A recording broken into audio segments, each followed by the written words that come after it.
Okay. So, sports nutrition. Every module obviously covers what's going to be expected on this. As you can see here in terms of learning objectives, the three functions of the macronutrients, proteins, carbs, and fats in terms of health and performance. The relationships between vitamins and minerals in that health and performance sector. Then obviously hydration, making sure you're adequately hydrated to fuel that sport and performance as well. And then elements of energy balance. So a little bit on maintenance, surplus, deficit, and stuff like that there, and how it relates to body composition, performance, and stuff like that. And then obviously we'll cover some supplements, and like I said, I'll add a little bolt on in terms of just fat loss, which is going to be primarily, like I said, 85% of what you're dealing with clientele wise. Sorry. So when we go through this, I will tell you to note down some things because it will be in the exam. And the very first question in this exam, Patrick, the very first question in this exam is the definition of nutrition. Okay, so as you can see here, definition is defined as the sum of processes by which an animal or plant takes in, uses food substances for growth and repair of tissues. Okay, so that is going to be the first question that's going to be asked. And now it is multiple choice, but that will be the first thing that's added. So make sure you make a note of definition of nutrition.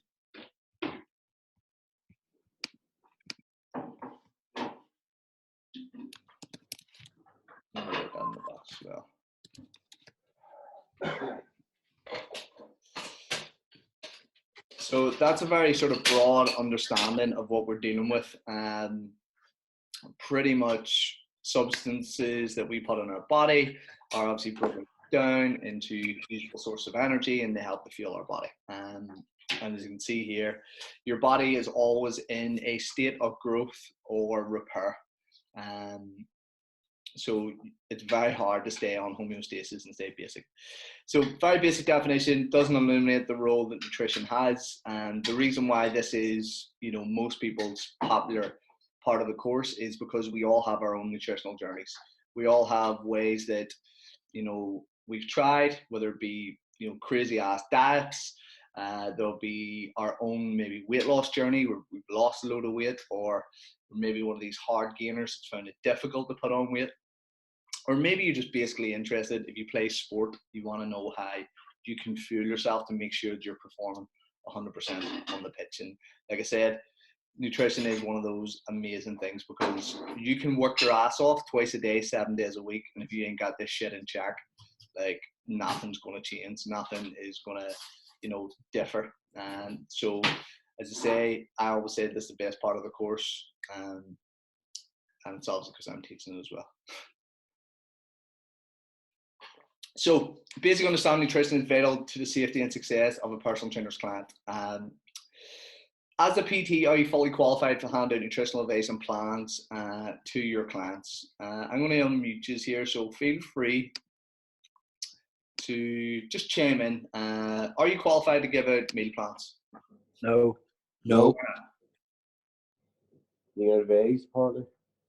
You can advise, okay. Heard that before, like, you can advise, but you can't give them a like. And why is that? I don't know, just someone told me that before, didn't give me a reason, like, just told me that you're not... Because you're not a nutritionist, PJ. Sorry? Yeah, not nutritional. You're not the qualified nutritionist. No, you're not a qualified nutritionist. That's what I'm saying, you're not.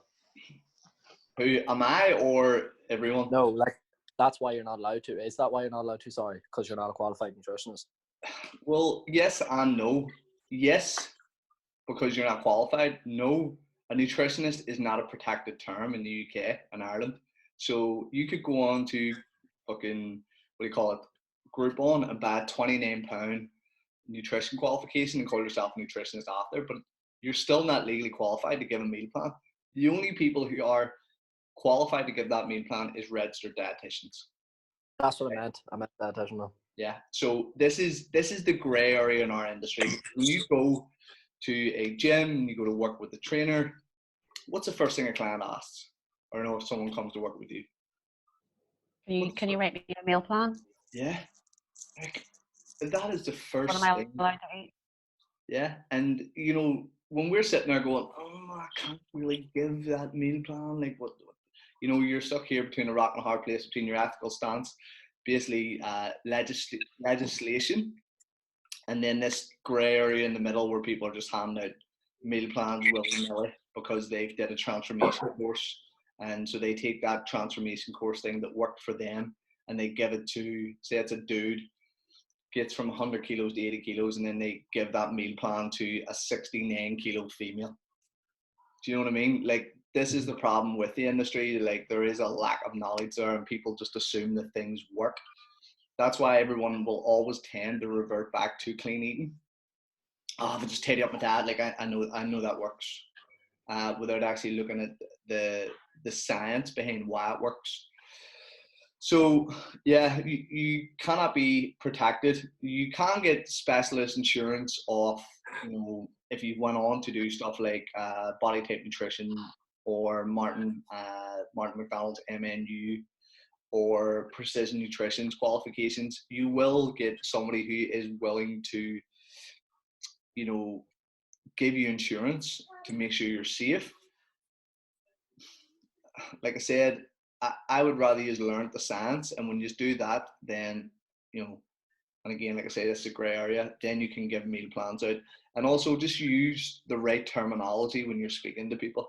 Like, if you want to cover yourself legally, like, you're basically turning around going, listen, here's an example of some of the meals I like to see you eat. So you're advising someone rather than going, this is your meal plan, gotta follow it. You know, I've seen meal plans ranging from, you know, 800 calories a day, like insane. Like take an egg cup of rice. Like, fuck me. So, and as PTs, there's two things that really annoy me about that. One is a lack of knowledge. Two, if they don't have the lack of knowledge and they have the knowledge, the other thing is laziness. They're just like, ah, sure, I wrote that plan before, I'll give that to someone else. Like, how many times have you seen put up bespoke nutrition plans, like bespoke like training programs? Like, how many of you have seen that? All the time. Yeah. Yeah. Yeah, like it's not sexy. Like, if we look at that from a marketing perspective, it's not sexy. It doesn't appeal to me. It doesn't appeal to you. It doesn't appeal to a client. Like, the real ones who are willing to do a bespoke, you know, meal plan for people are going to charge big dollars. If you're getting someone for peanuts, I can guarantee that is a template meal plan. Like 99 times out of 100, a template meal plan. Or what people actually do now, it's even lazier. They just give people macros. Away you go. The amount of times clients have came to me and just like, yeah, my coach says I have to eat, you know, 100 grams of protein, 50 grams of fat, 150 grams of carbs. I was like, okay, what does that look like? I don't know. Like, you need to relate the information that you give to people to their level. So I did a video there, and I covered it in a nutrition seminar with our clients. And, you know, I would do regular nutrition seminars for our clients, but we've had a lot of people who have been with us for a long time. And for a lot of them, I say, this seminar is going to be different. This seminar is pretty much going to like explain to you where you are right in this moment in time and what your next step is. Not looking 10 steps ahead. What is your next step? What do you need to put into action to get you from, you know, 79 kilos to 78 kilos to 77 to 76? Stop looking at going, I want to lose 3 stone. Okay. And I just relate it to being like in a park or an amusement park where you look at the little board and it says you are here. A lot of people don't actually have like stock of where they are right now. They want the goal, but they may not be anywhere in a position to actually achieve that. And 2 little questionnaires I always use with clients. One is a readiness to change questionnaire. Okay, so is that person fit, ready, willing to undertake this challenge in a good mental position? And Precision Nutrition have an awesome one, and it gives them a little score at the end. The other one is a social support questionnaire. Okay, so have you got the support network around you If you're telling me you want a 6-pack abs and you're going to do a 12-week transformation, like I need to know that your mates are not calling you, every weekend, let's go for pints, let's go out for a drink. Your partner's not going, here, I'm going to have a takeaway. Like that's not a conducive environment for you to succeed in. Now, again, that's not their fault. The fault is you for not addressing that and not putting boundaries on it. So I speak to my clients, say, listen, fill in this little questionnaire, and a lot of them are like, you know what, I actually don't have a support network around me. Okay, well, what can we do to improve that? What do you mean? I want you to speak to your colleagues in work who are bringing in the cakes and buns. Explain to them what you're doing, why you're doing it, and ask for their help. When you feel that you can bring other people into it and other people feel included, they're going to do their best to go, do you know what? Susie's on a dad. Don't be tempting her.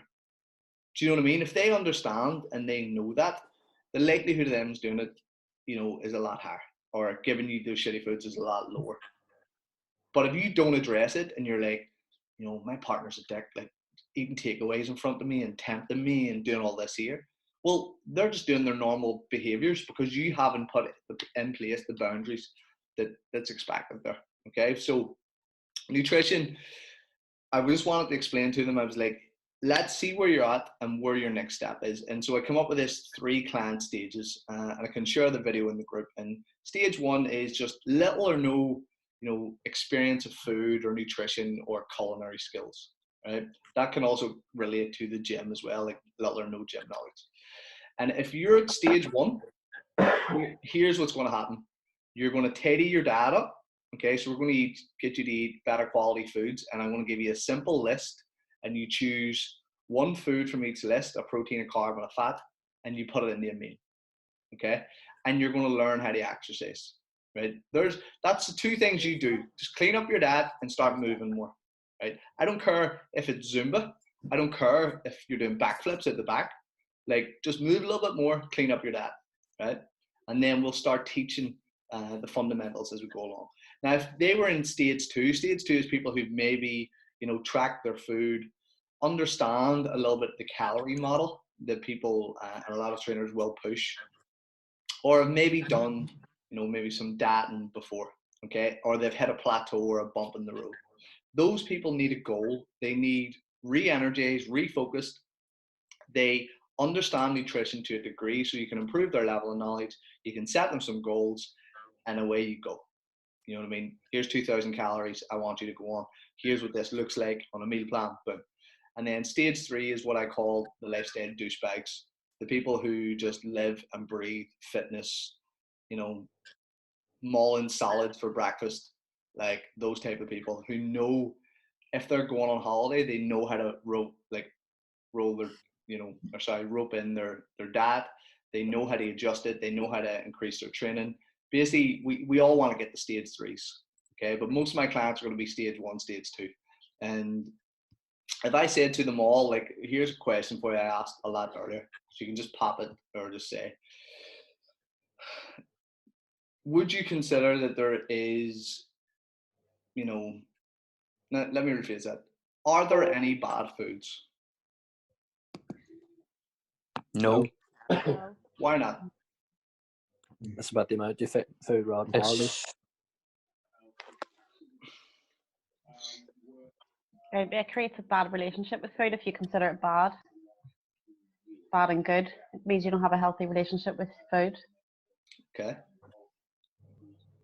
Depends if it's nutrient dense. Sorry, Shay? Depends if food's nutrient dense, PJ. If it has micronutrients, Okay. Mm-hmm. that would constitute like a good food, yeah. Yeah. But anyone else? Could you say it's subjective? I think good moderation. Yeah, like there is no bad foods. Shay, if I give you a Mars bar right now, are them abs going to disappear? No. No, I'm pretty sure there's not a fucking ton of micronutrients in a Mars bar.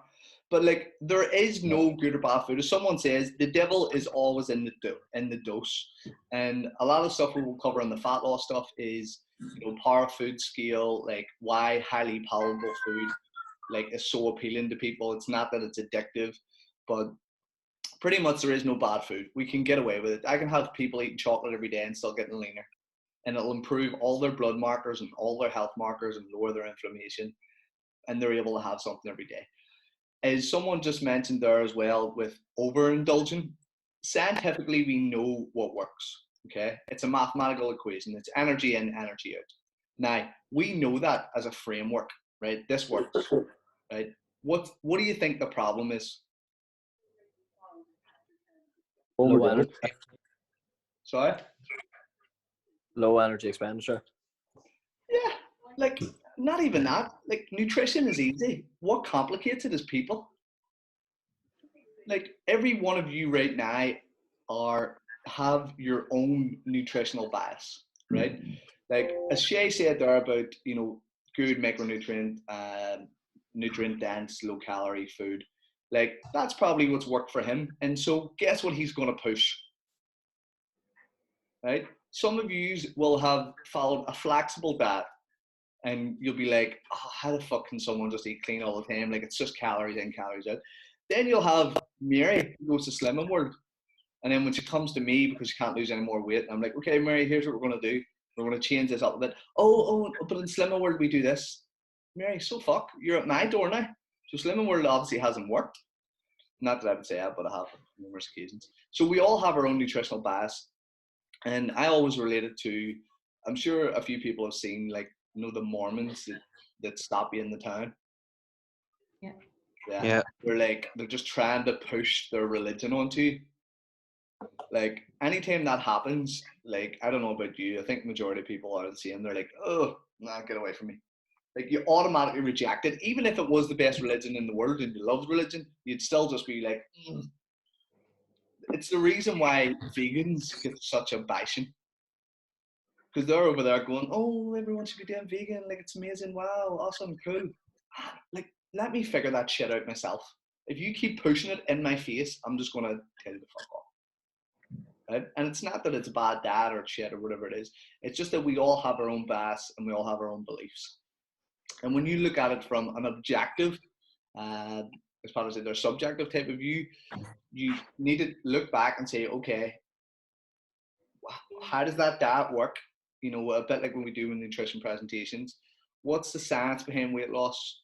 And then what you'll start to do is you'll create your own nutritional model, right? So, like at times I'll do a intermittent fasting paleo carb backload diet.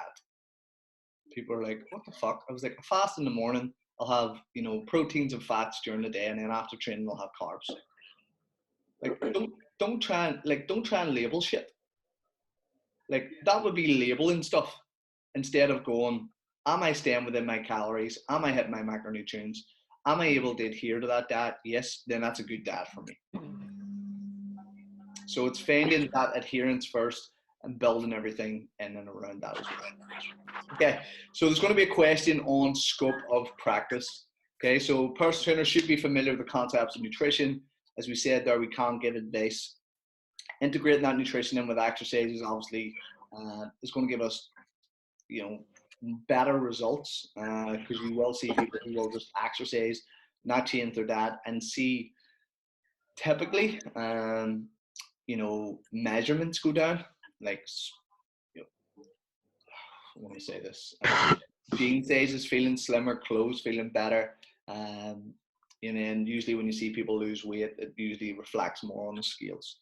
So legally qualified to practice in the field RDs. I know it says nutritionist there, but it's still not a legally binding term. Basically, they are specialized food nutrition experts with extensive training who meets specific criteria. Does anybody know a registered dietitian? Yes. Yeah. Are they in good shape? Nope. Probably about 95% of them are overweight. And they're the ones who are giving us nutrition advice. A lot of the time it's because they have been brought up on the NHS's model and the Eat Well Plate model, which was created in the 1960s, where we're now millennials, you know, who are pretty much seated IT desk-bound jobs compared to, you know, what's going to happen. I think that's going to flip in the next 10 years. I think everyone's going to go back to trades for a while, but we're not moving as much as we were.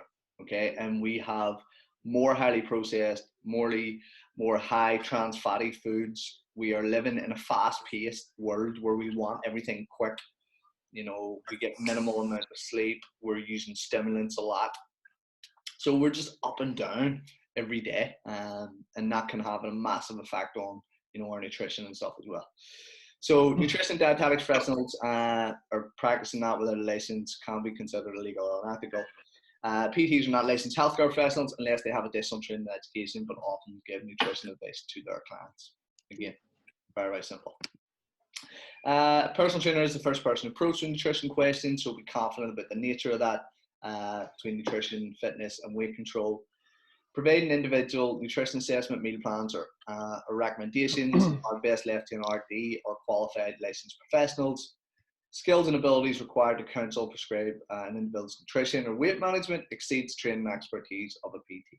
This becomes extremely important if the client has medical or health concerns such as obesity, diabetes, heart disease, allergies, or hypertension.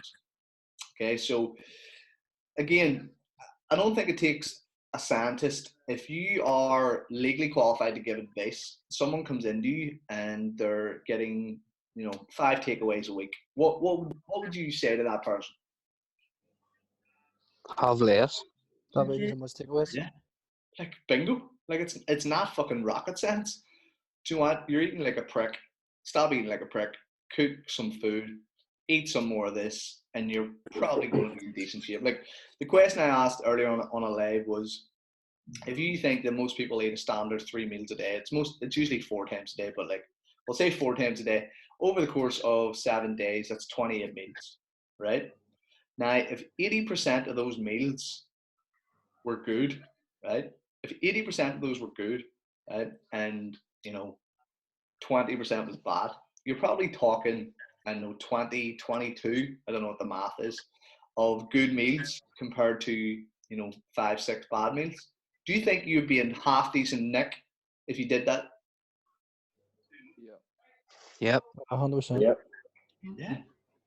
So like, it's not rocket science again. At some point, sometimes we need to know who's in front of us, dumb it down. Like if I have somebody who hasn't got a clue about nutrition, because there's like the people who are the highest hit group in terms of obesity and being obese is the lower classes, the miseducated, the poorer class, right?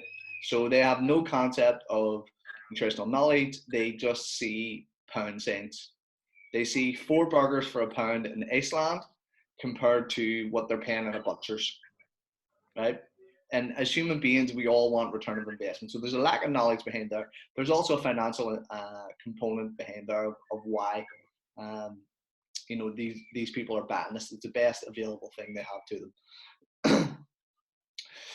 So, you know, we have to dumb it down to their level. And if you have someone who's quite advanced, you can look at what they're doing. And like, if I could give you a really broad perspective on everything training and everything nutrition, even if someone comes into you and they look like they're perfect and they want to change something, they bring this amazing food diary in, or they're training 7 days a week, and you just take a step back, because fresh eyes on your business or fresh eyes on you as a client is always good. And you might go, somebody's going, I want to put on weight. Okay, you need to eat more, and maybe you should train less. Have you tried that? No? Okay. Or maybe if they are wanting to build muscle and they're only training 4 times a week, okay, why don't we increase your frequency? We'll take the volume down in some of your training days and add in an extra day, so you're doing a little bit more, but you're recovering better, and we're going to increase your food. Oh, okay. Right? So sometimes just actually being able to sit back and someone giving you advice is very, very easy. So don't underestimate the advice that you can give if you're still not confident about writing meal plans and stuff as well, but we'll go through that. Obesity, diabetes, heart disease, allergies, or hypertension. Hands up, or just be honest, just squeal out there. If a client came to you with these conditions, what should you do? Seek professional help. Refer. Like, Yeah, you should refer. Who are you referring to? Dietitian. Okay. Anyone else? Your doctor? Doctor? GP, Doctor. aye. Your GPs you recommended. What's the average waiting time for your doctor? 3 weeks. About 3 weeks, 2.5, 3 weeks. Probably about 3 years now with coronavirus. But like, see these things down here: obesity, diabetes, heart disease, like allergens or allergies and hypertension. Be honest. If someone come in displaying those sort of type of things, would you be worried? Like, would you be going, "Fuck, what am I going to do with this client?" Right, definitely. Be honest. Like, yeah, it's Yeah. you know, it's the nature. It's the nature of the job. It really is. Like, I've had some people around be like, "Jesus, what do I do with this person?" Like, you know what I mean? Bowel cancers and so many mental conditions. Like, I'm just like, what do I even do with this person?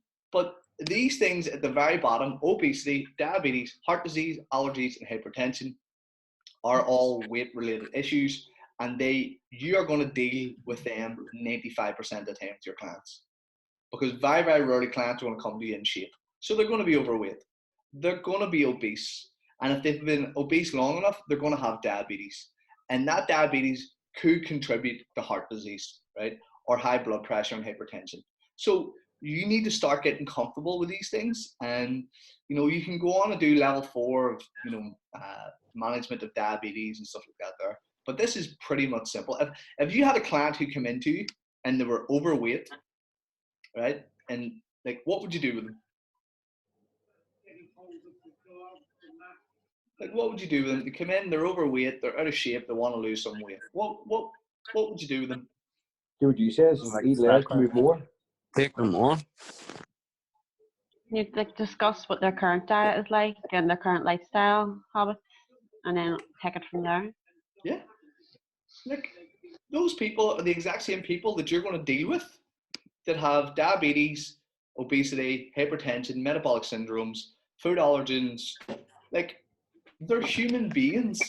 And like, if you look at it, if these people have these conditions, right, unless you're dealing with something that's, like, epilepsy and stuff like this, where they potentially collapse or whatever it is in the thing, then it's like, whoa, like, scope of practice here. But most of the time, people are going to be carrying these conditions, right? They're pretty much first world problems. So as a PT, what we can do is just give them good basic advice. Are you exercising? No. Okay, well then we're going to ease you into training. We're not going to do a shit ton. Like, I'm just going to get you moving. I want to see you sweat a little bit, but I'm not going to try and like kill you. Okay. So we can work on food prep, get them to eat a little bit better. Like, look at the relationship between chronic disease and specific nutrients. So when we did the body fat testing and circumference measurements, and I told you to go out and say, listen, I need 5 people.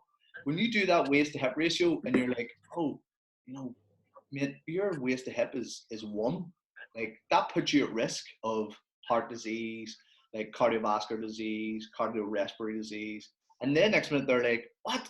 Fuck, I need to do something about this.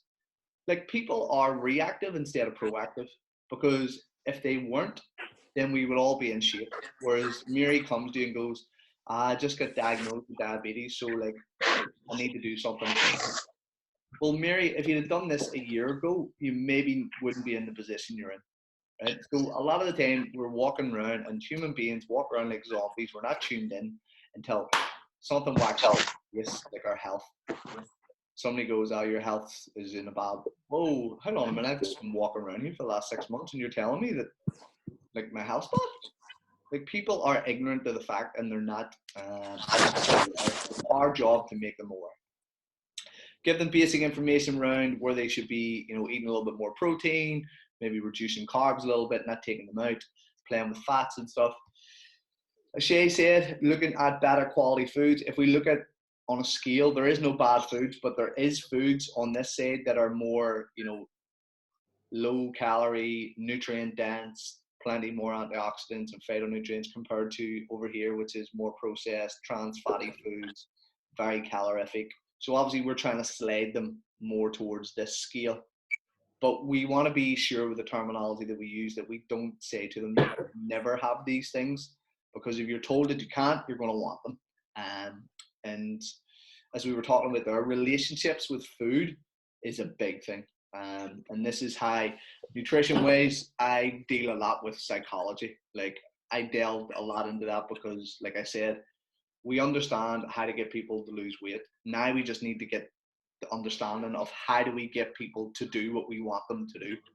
You know what I mean? So people have those BAS, people have those eating disorders, people have like conditions where, you know, they just don't understand, or like they can't try things, or they make, like, what you'll find a lot is people pay you and think that they own you.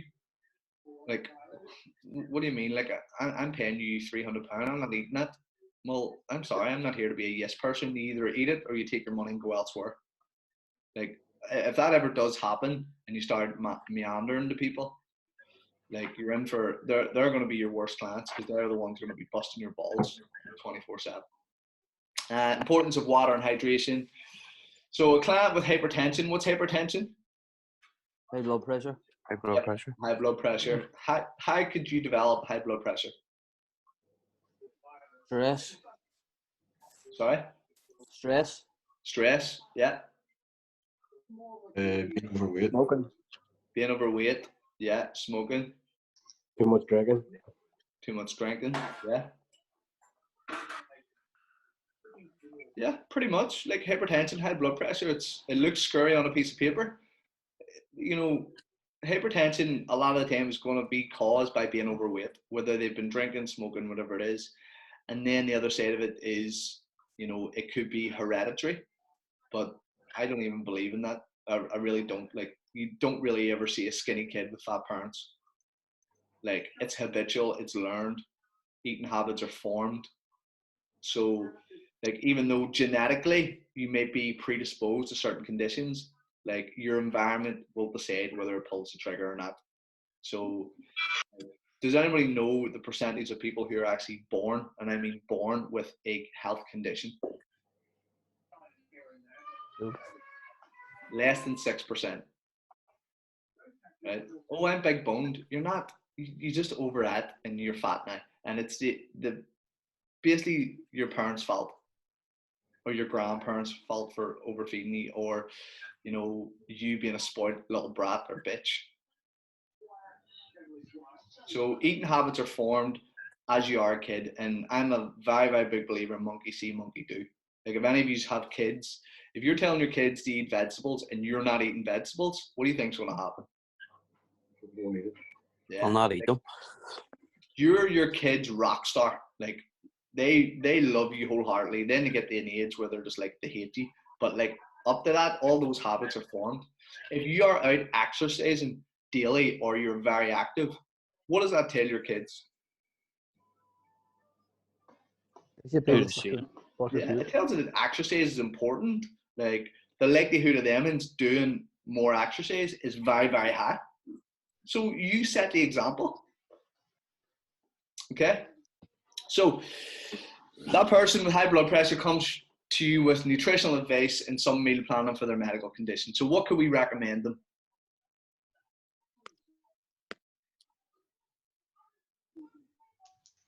Sorry, say that again with the PJ, please. So a client with high blood pressure comes to you, right? What could we do in terms of giving them nutritional advice?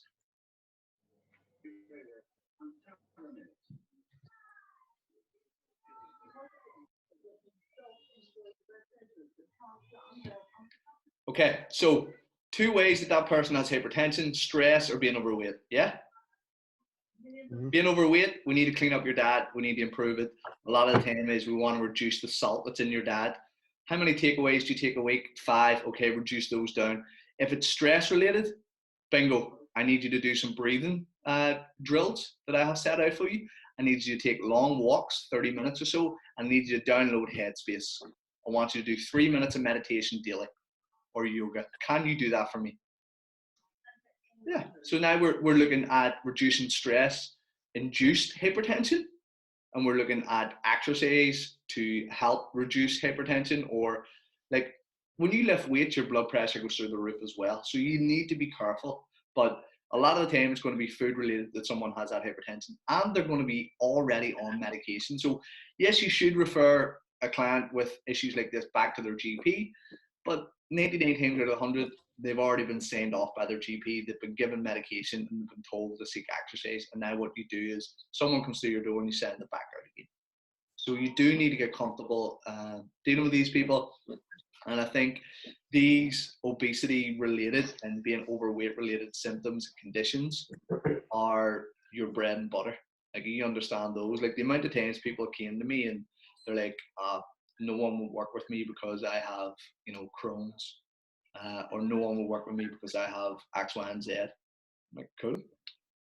And then I'm able to explain to them what the situation is, where are they right now, here's our plan for going forward. Does that sound good? So, really delving into nutrition could be something that really, like, expands your business exponentially. So whether it's fueling an athlete, whether it's getting someone to lose weight, whether it's finding out how to spot allergies or sensitivities and get rid of somebody's bloating, working with people's hormones, trying to improve, maybe their ability to have kids.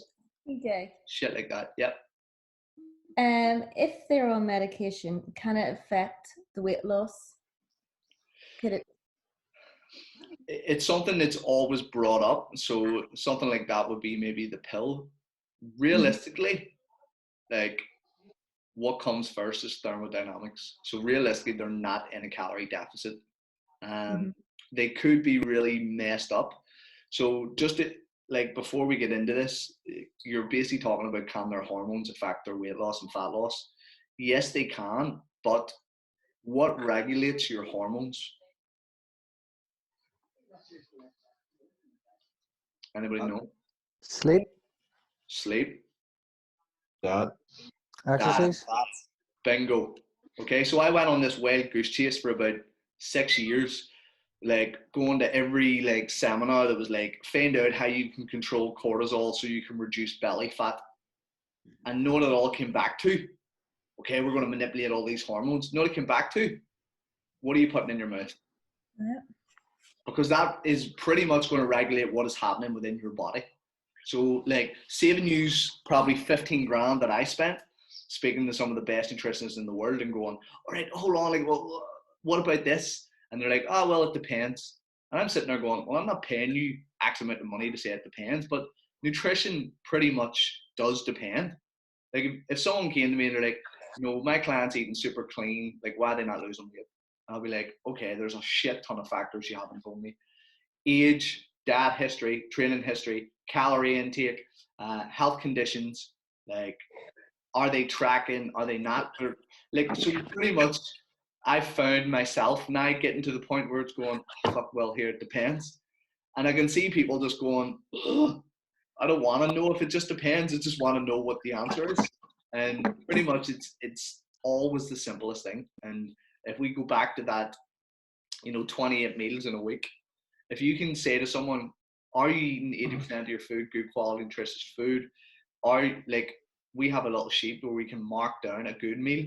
And if you have a bad meal, you put it in, then we count them up at the end of the week. Like, if they're doing that, they've got the foundations, and then it's up to you to tweak it as you go along. So it may be a case of saying to someone, okay, I'm not losing weight. Okay, are you taking any medication in the minute?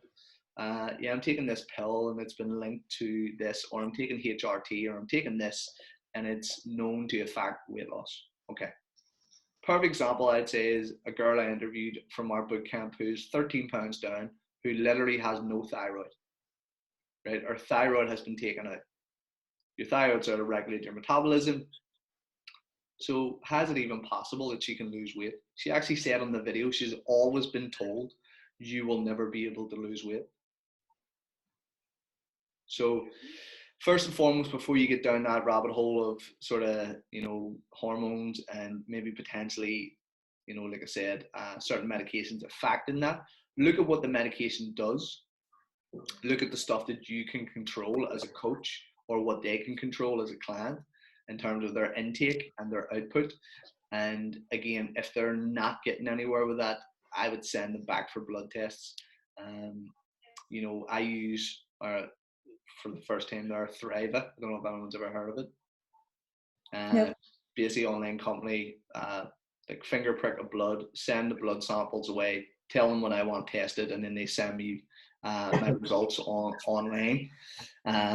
So my B9, my folate was low, my inflammation was high, testosterone levels were normal, vitamin D levels were just subpar, not huge amount. B12 was good, thyroid was good, liver function was good. So like I would say then get someone to go and get tested after that. But no, it will depend on the factors that you can control, because I guarantee she will lose weight if she does not eat. Like if she starved herself to death, like she would lose weight. So a lot of the time you will get clients who lie to you. You will get clients who are not following what you're saying they're doing because they either don't understand or they're over-reporting or even under-reporting. I have a slide, which I'll cover on the fat loss slides, which took a group of people who said they were eating under 1,200 calories. And what they found was they were under-reporting by about 200 calories. So they were actually eating 14 to 1,500 when they actually got it together. And they were over-reporting their exercise output. So you will all see this. I used to take a kettlebell class up in the PEC in Queens, and the amount of girls come in and be lifting 4 kilos. I'm sorry to pick on girls, by the way. Like girls coming in lifting 4 kilos, and I'm like, what are you doing? Get that out of my class. And they're panicking and shitting themselves. I was like, see, if you're coming in here to exercise so you can eat a Chinese after, you're going to fucking work for that Chinese. So, no, it is. Take the 4 back. There's a 16 kilo. I can't do that. Next minute, they're lifting shit. People will always say that they are doing more than they currently are. For guys, we'll do that. It's a dick extension. What do you lift? 120. Well, I do 130. It's bullshit. Like, we're always going to overestimate that. Clients do the exact same. So the study actually proved that people were not losing weight because they weren't actually in a caloric deficit. They were saying they were exercising more than they currently were, or the intensity was higher than it was. And, you know, they were overeating. So a lot of the times, sorry, that was a long way to go about it, but a lot of the time people are going to be lying to you and you're just not in control of a lot of that. So medication can affect it, but it shouldn't massively in the long term. So, nutrients give metabolic reactive tissues, which obviously include muscles, organs, bones, energy needed for work, tissue repair, and tissue development. So, like I said earlier, our body is either in a growth or a decline. Well-nourished clients are more likely to be disease resistant and have enhanced cardiovascular function, more likely to grow normally and build needed muscle tissue.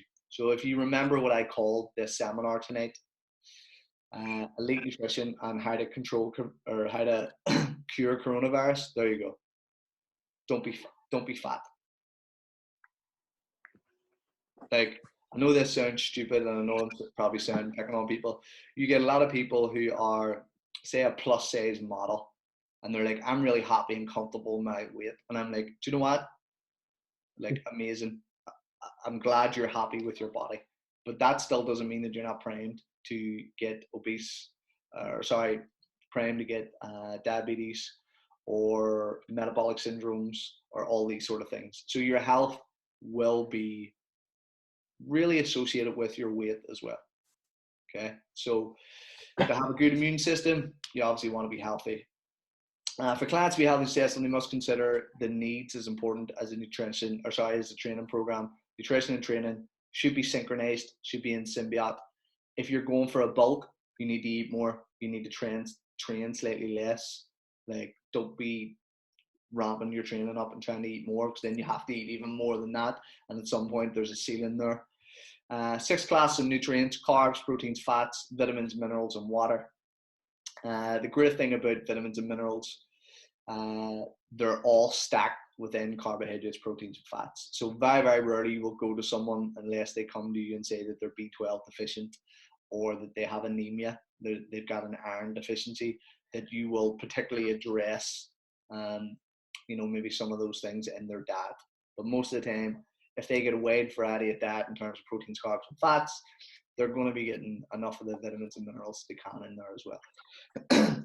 And clients should not think of any individual nutrient as more important than the other. Okay, so rather the focus should be on a nutrient balance, which is critical to health and good performance. The problem with these nutrition protocols is they focus on reducing a macronutrient, right? Whether it's they take carbs out or they reduce carbs, whether they take fat out or they increase fat, whether they go a low protein diet or whether they go a high protein diet. Like, we know what works. Now, a lot of the time, all you're pretty doing is just shocking the body, and you may get an initial great weight loss at the start. But long term, what I can tell you, anything you do nutrition wise will always, like, the more extreme you go, the more extreme the rebound. And that relates to someone who crash diets.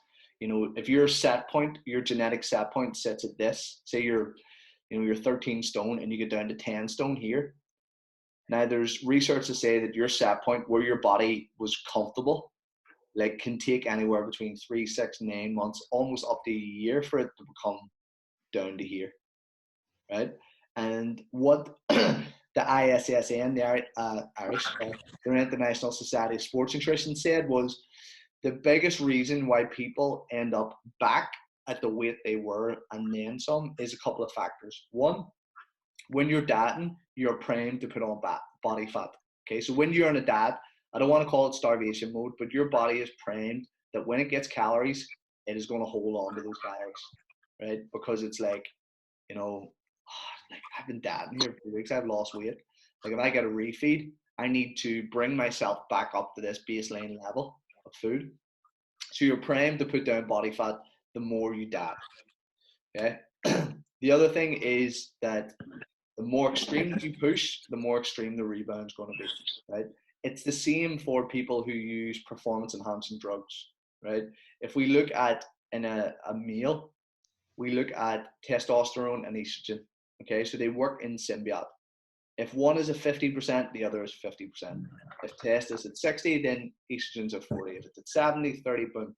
So when they're putting artificial supplements in their body and they've got an obscene level of testosterone, a couple of things happen. Your body stops producing testosterone and stops producing sperm to a degree. The other thing is, when they stop, they rebound the other way. Okay? So anything that you are doing to your body, if you push it too hard, it will come back the other way. I had a client who came to me and she was prescribed T3. T3 is an active form of thyroid to help her lose weight. She lost weight. That was about 5-6 years ago. And then now she's finding it difficult to actually lose weight. Right? So she took so much of it, then what happens is your body stops producing it over the long term. You know, more health conditions and being there. So remember, the more extreme the approach, the more extreme the rebound potentially is going to happen as well. Okay. Clients should try to find the appropriate balance between all these because too much or too little of any single nutrient will increase the risk of health and performance problems.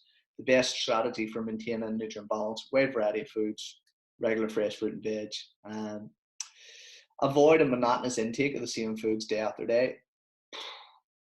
I don't, like, in terms of variety, I agree with that. In terms of getting in shape, I have a bit of an issue with, and the reason is, you look at anybody's in shape and they will tell you that they eat the same things over and over.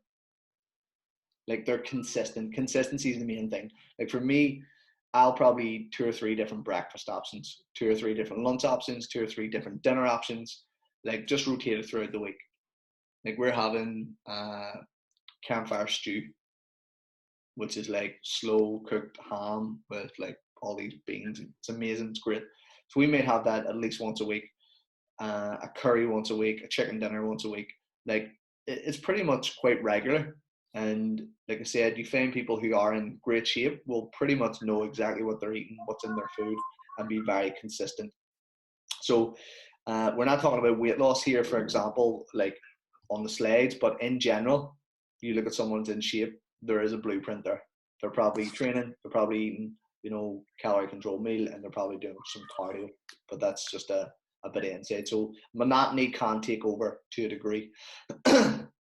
Consumption of a wide variety of foods and obviously nutrient exposure. No single food has everything that we need to stay healthy, so we know a wide variety is the best thing for them. Easy Easily available and inexpensive nutrient supplements dramatically increase the possibility of nutrient toxicities. The common belief that is, if a little bit of a nutrient is good, then more must be better. Providing more nutrients in the body can use. Does not. Hello? Hello. Hello? Yeah. Good to have you back. Hello? It just kicked me out there. I was like, what's going on? Jesus. Okay, I'm back. What happened? Okay. So, obviously, if you have these type of supplements, providing more nutrients in the body does provide a benefit, but it forces cells into using valuable energy to excrete the surplus, additional risk of developing toxicity reactions. So, would everyone agree that a multivitamin is good for you? No. No? Yes, I know.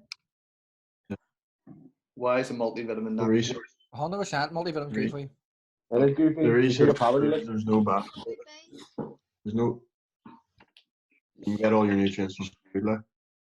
Yeah, you can't There's get all no your negatives I to think it. a lot of people struggle to get all their nutrients in food, don't they? So I think it's worthwhile taking one. Yeah. Do you know It's what good the for muscle recommendation because if you of fruit and veg is per day, portion wise? What was that? Do you know Say what again. the recommended amount of fruit and veg like per day is? Like portion No. size wise? Like how many Really? portions of fruit and veg you need a day? 5's the minimum. 5 used to be the minimum 5 years ago. Ah. It's Oh, actually okay. 9. 9's the minimum. 9's the minimum. And like a lot of people I not think most people aren't getting that. a lot of people will not be getting that. Like today, we had baked eggs for breakfast.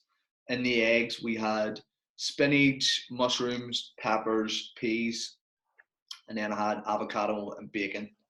So they're like, I was like, I'm off to a great start here. 5 already? Fuck. I just need to eat well the rest of the day. And then we had soup, which had soup, veg, carrots, everything else. So I probably hit that. But that's just looking at it from a perspective of health. A multivitamin, how many times a day should you take it? Once. Depends on the vitamin. Aye, Once. one a Okay. day. maybe one. Once, twice, and I would take it 2 times a day. 3. Depends on the vitamin. Depends on what. Depends on the vitamin. Depends what it says. Or how much is in it. What it's supplying. Yeah. So like there is an RDA. There's a recommended daily allowance for whatever the supplement is or the vitamin is, but pretty much no one should be taking supplements unless they have a known deficiency, right? I think everyone would agree with that. You shouldn't, if you look at any of the strength or the nutrition pyramids, supplements in any of the pyramids are always at the very end. They're the minuscule thing that may make a 1% difference. And one of the slides I use when I speak to teams is like, nutrition will not make an elite athlete, right? But it can be the difference between elite athletes. So, you eating well doesn't mean that you're going to be better than, your county or a Premier League player. But when you get to that level, talent, fitness, and stuff aside, it can be those little small things that make the difference. You look at someone like Cristiano Ronaldo, who's coming into his mid-30s and is still, really active, really fit. LeBron James, basketball player, he spends over $1 million a year on improving himself, nutrition ways, massage ways, trainers. Like these people are making investments in their health, and it shows essentially. But yeah, there's an RDA, a multivitamin. 1 a day is probably the recommended amount. You probably get away with 2 depending on how active you are. But the fact is, because it's such a broad strand of vitamins and minerals, if you had too much of one thing, if I had too much iron, I could probably get iron poisoning. My copper intake would be low. So, like, even though a multivitamin is good, having too much of it, the devil's in the dose, could potentially be harmful for your body. Right? If you took 10, you would probably be in the hospital getting your stomach pumped. Right? And then what it's saying here, if you're using supplements that you don't need, your body will end up just pissing them out, and it has to work hard to detoxify them in the liver and then get rid of them. So obviously, if there is a known deficiency, then you can supplement with them. I know now that I'm a little bit deficient in B9 and slightly in vitamin D. So what do I take? Vitamin B, vitamin D. Right? And I want to get my blood tests get done again. I want to see if they've improved. Okay. Yep. So there's a lot of poor nutritional advice out there and misconceptions. As a PT, can you discuss some strategies that you would filter and check out with these nutrition products? Would it be safe to say that you take supplements based on what someone has recommended to you? Most of the times, yeah. Okay. Mm-hmm. And what sort of supplements would they be? When I was younger, I got taught about taking creatine stuff and all different protein powders. Like, Okay. And were they just based on recommendations from people? just listening to someone in the gym tell me what I should be taking when I was younger. That's exactly what it based off. Just their word, like. Yeah. And like that, if you don't know any better and somebody's explained to you, like, who looks in good shape, like, I got to be taking this, like, of course you're going to listen, because you're just like, you're wanting to fast track your results. But how do you know, like, whether it's good advice or not? Well, I learned by just listening to the bullshit. And I see it doesn't really work. Yeah, like, trial and error. Like, I don't think there's anything more powerful than learning from failure, or learning from, well, nobody learns from success. We all learn from failures. But like, if you try something and it doesn't work, effectively what you should do is learn from that and realize that doesn't work. Like the Thomas Edison quote, I didn't fail 10,000 times. I just found 10,000 ways that didn't work. Do you know what I mean? So there is a learning process there, and a lot of the time that information is either coming from supplement companies who are pumping this information out to say that it makes some sort of benefit. Like, if you look at the coronavirus thing and the Wuhan market, like, do you know why the exotic animals are there, why they're being sold and why they're being bought? Like, it's pretty much, they're selling, like, I don't know, python to give you better hard-ons. Like, they're saying that they have these magical benefits, or aphrodisiac type benefits. Like, so they're pretty much almost like pushing bullshit, a bit like the supplement companies over here. Oh, you need to get your protein shake in, like, 45 minutes after you train. That's your, when you're at your most anabolic, or your body's in, your body has been catabolic after training, and you need to refuel and blah, blah, blah. All this sort of crap, right? So you don't actually know.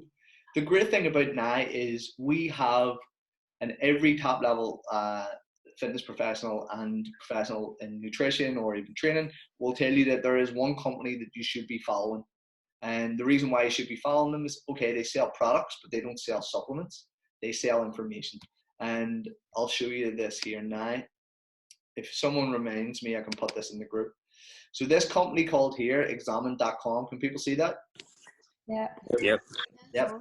So Examine have a couple of products. In this product, they have a supplement reference kit, right? They have over 300 supplements that they have reviewed based on scientific studies done on humans, not rat trials. They take the information that has actually went through on humans, they went through the results, and they've categorized it into this supplement guide. So when I go down here, what's going to happen is you're going to see, there you go.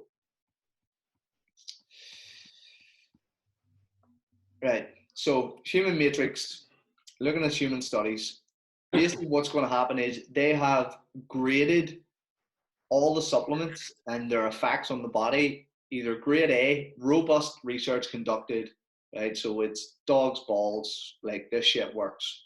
B, multiple studies, can probably provide a good benefit, but probably needs a little bit more research. C, maybe placebo, can maybe work, maybe not.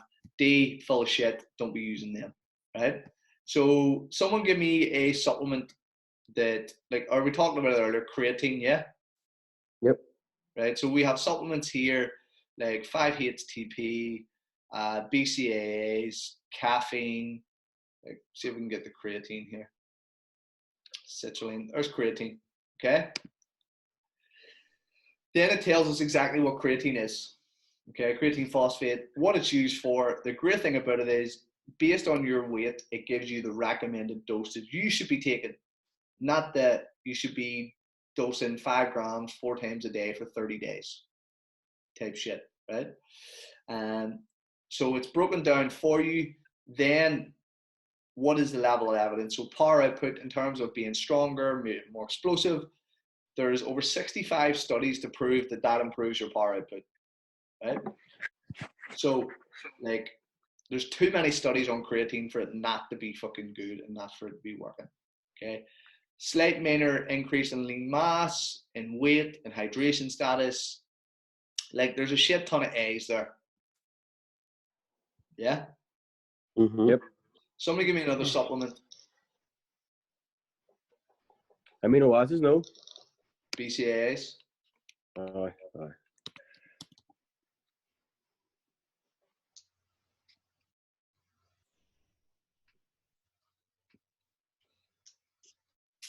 Glutamine.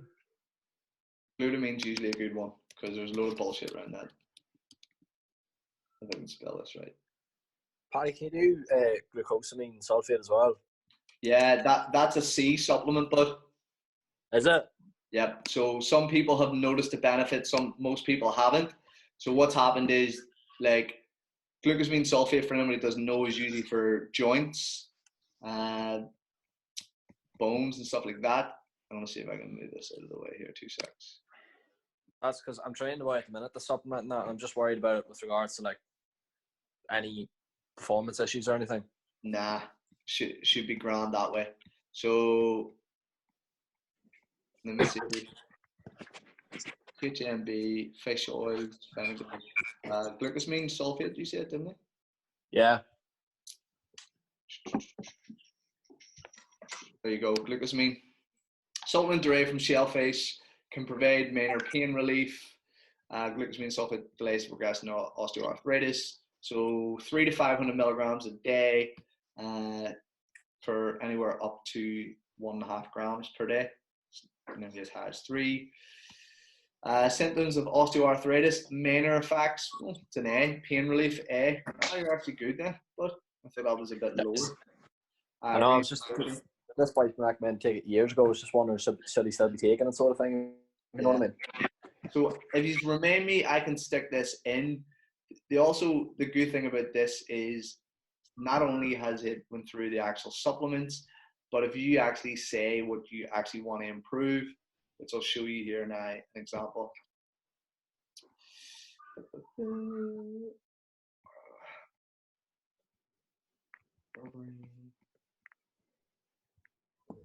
Is this a free website or do you have to pay? Or like? I've actually bought this, but if you just type in a supplement on their website, they'll give you all the recommended intake there. Where is this? Usually they have something that's like, you know, if I picked that I want to improve testosterone, then it would obviously give you all that stuff. But if someone messages me and reminds me, I'll stick that in. It would probably need to share through WeTransfer, but pretty much over 300 different supplements in all categories. And if you follow anybody who, like I said, is smart, they will recommend these guys. And what you can do is they have supplement stacks, and stacks just based on either improving muscle, losing weight, improving sleep, stuff like that. Let me see if I can get one up here. Let's see, muscle.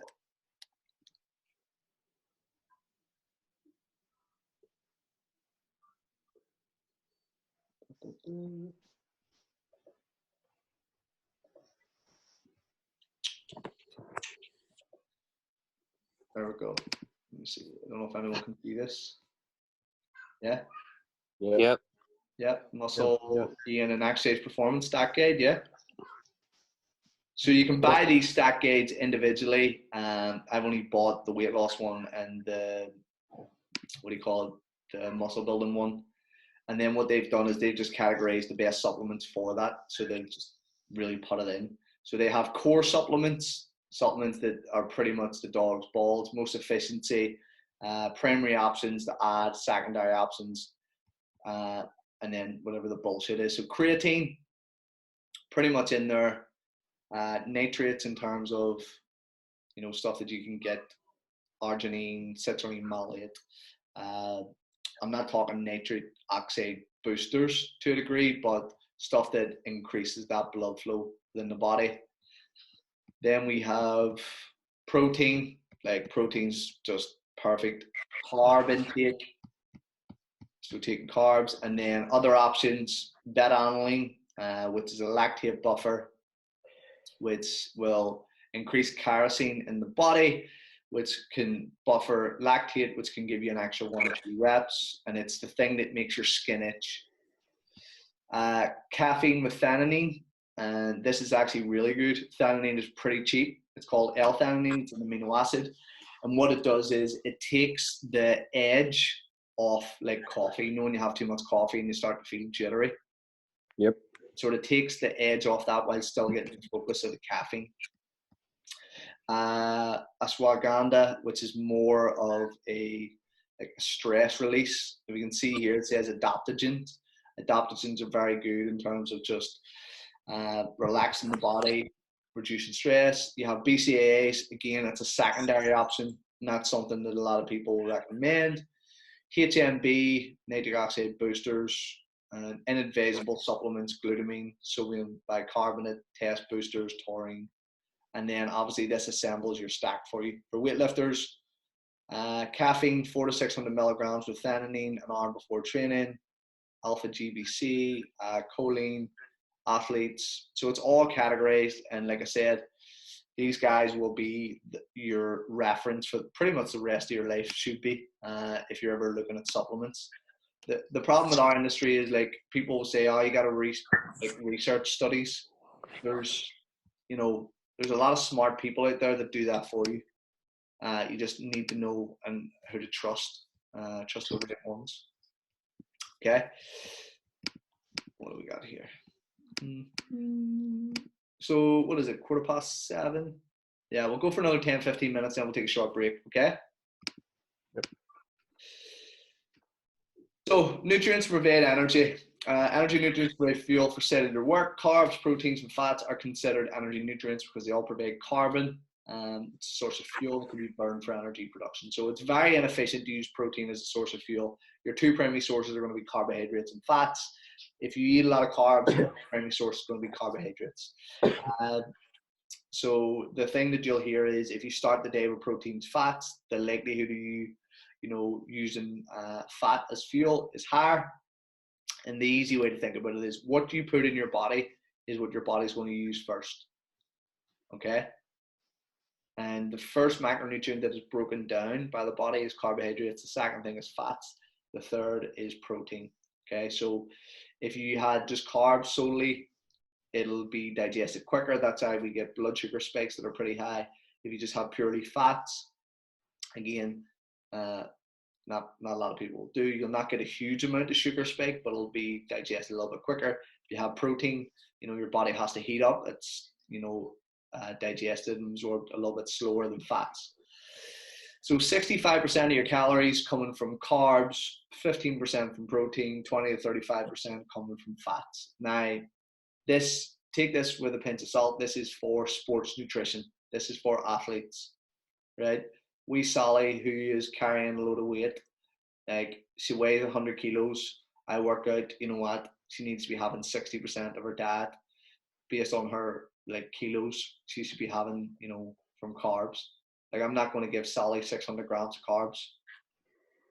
You know what I mean? She's already overweight. Like, you gotta take some things into context. But this looks very much like our basic Eat Well plate, which was, again, like I said, designed in the 60s, which showed that the majority of your diet should come from healthy, whole grain, carbohydrate-based foods.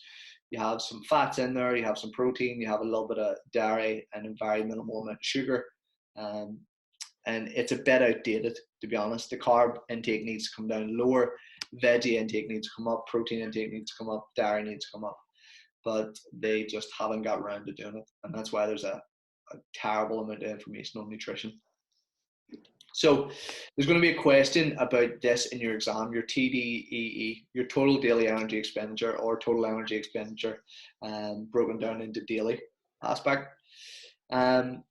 TEE is the sum of the three different energy components that happen in your body. You have RMR, also known as BMR. Okay, so don't get confused. Resting metabolic rate and basal metabolic rate are both the same thing. And what that is the amount of, calories that our body needs just to function. So if you're lying in bed not moving, like, this is the amount of calories your body needs just to function. We have thermic effective food, which 6 to 10%, I wouldn't even say it's worth 6 to 10%, maybe 5%. And what that means is the food that you eat, your body has to heat up to break that down. There is some things that need to be heated up to be broken down, like protein. I'm sure everyone's had some spicy food or a hot curry and they've started to sweat. Yep. Yeah, that'll be the capsaicin that's in the chili. When you're sweating, you're obviously burning calories, your body is heated up. So thermic effective food. There is some people, like the only people I know who track thermic effective food are pricks and top level, like top level bodybuilding coaches. Like, for example, if 10% of your food was lost, right, through thermic effect, you eat 200 grams of protein, and somebody's like, but it wasn't really 200 grams, it was only 180 grams I had. What do you mean? Well, thermic effective food. Like, that is someone who is sweating a minor detail. Like a minor detail. I have some people you'll message and go, should I be counting veg when I'm dieting? I'm like, depends. Like, how lean do you want to go? Where are you right now? Like, if you're just starting this, no, I'm not going to tell you to weigh and measure your veg out or count your veg. I'm actually going to tell you to eat more veg.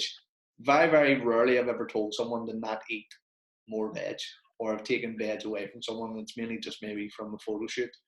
But a lot of the time is increase those veggies. You're not going to be, lambasted for it. And because you're eating loads of protein, doesn't mean that that's already automatically expending more calories. The human body is under no obligation to make sense to you, so you don't know how much calories you burn on a daily. So you can have your Fitbit, you can have your heart rate monitor, it can tell you that you burned 400 calories. Like, no one knows. Like, no one knows. Like, we can have a guess, and heart rate monitors are more closely related to it, but no one knows exactly how much that is. So I wouldn't worry too much about thermic effective food. The third thing, which I think there's a slide missing here. The third thing is exercise. Okay. Now, exercise is categorized as non-exercise and physical exercise. When we cover different slides, so if I go into my whiteboard, boom.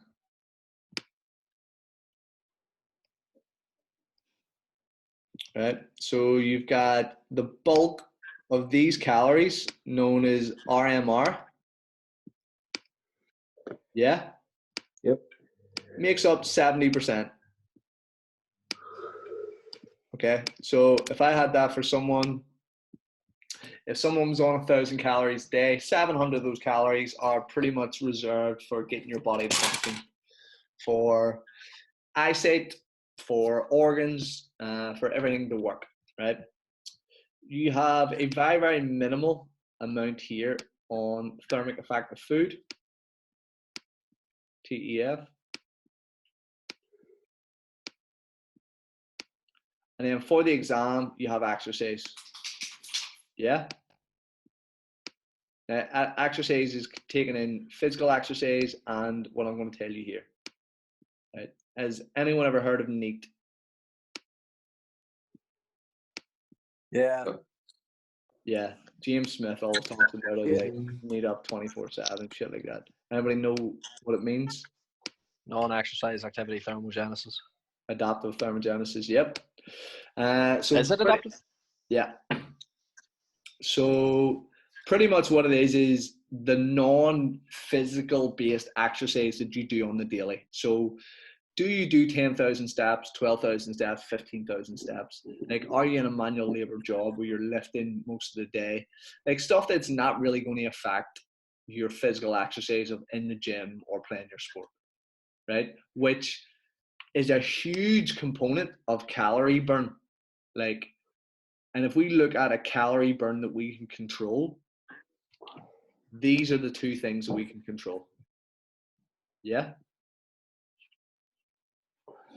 Does that make sense?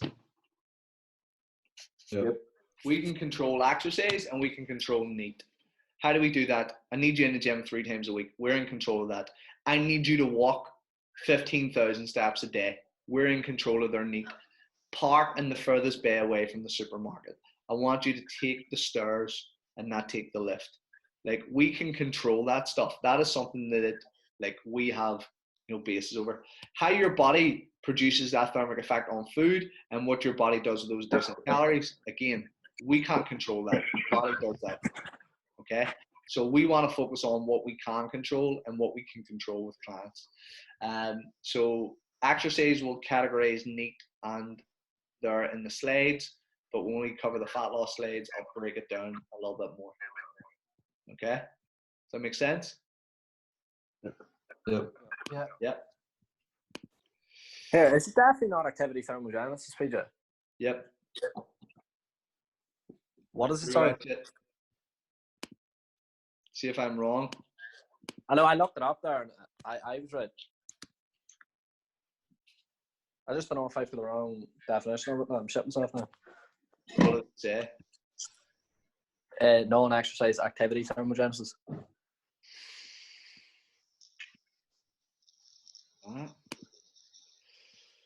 Well, it is what it is. It's not going to make a big deal. It's just basically what we can control anyway. So if you're right, brilliant. Like, if you follow James Smith, you'll always see he has NEAT up 24/7. So as coaches, we want to focus on the fact of, what am I on this here for? Of what we can control. Let me see. And we want to make sure that we can control the factors that we can: nutrition and obviously movement. Okay. So there will be a question in the exam about TDE. So make sure that you have looked over this. So the third thing is exercise. It must be deleted off there. So nutritional focus for the PT.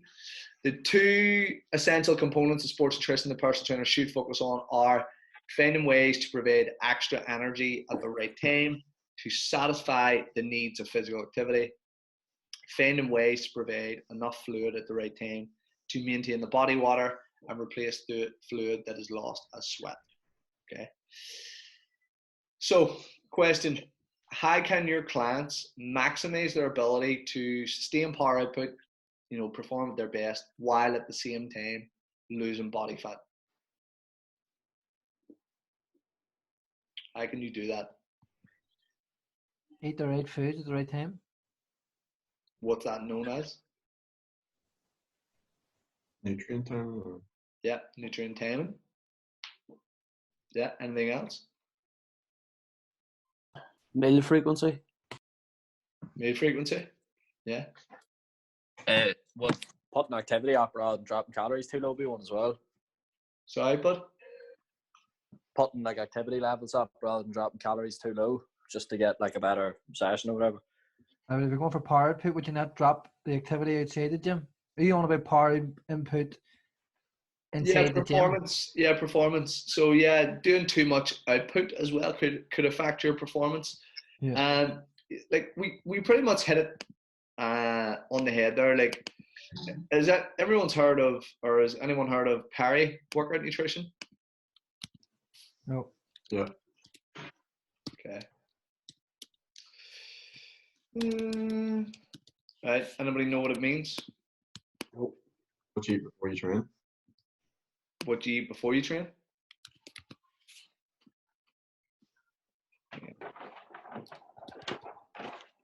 Sauces you have in your diet?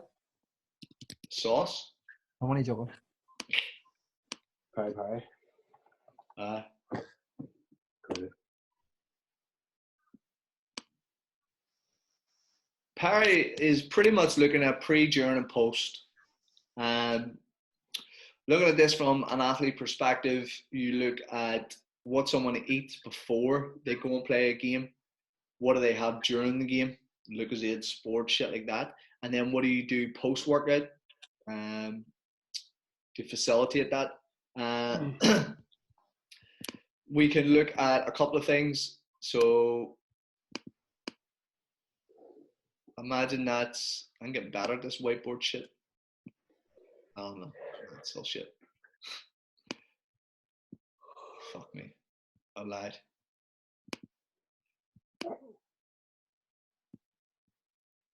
Okay. So if we look at what we were saying earlier in terms of the average,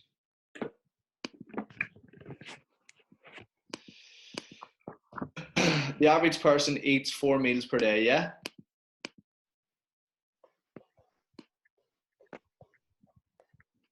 Yeah, everyone okay with that? Yep. Yeah. Okay. Yeah. So say this person trains at 5 o'clock after work, right? Just based on a 4-meal protocol. What becomes the most important meals?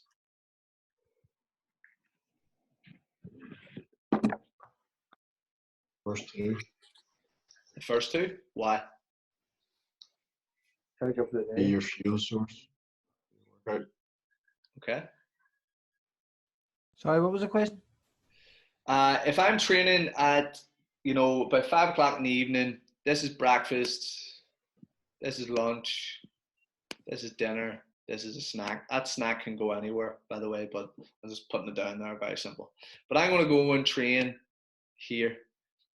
What are my most important meals for fueling me, recovering me? Yeah. Pre and post. Pre and post. Yeah, pretty much. Like, I want to make sure I get the right amount of food and nutrients so that I'm fueled for that training session. Now, depending on the person, this could be the most important meal after the post-workout meal. Okay. The reason why that it may potentially not be the most important meal is why. If they're trying to lose weight, or they overeat. Yeah, it could be. A lot of the time it's going to come down to context, right? There's not a lot of professional clubs here, okay? So if you're training 3 times per week, say a general pop client's training 3 times per week, what is their most, say they're training Monday, Wednesday, Friday, and they're training at this 5 o'clock slot, what is their most important meals?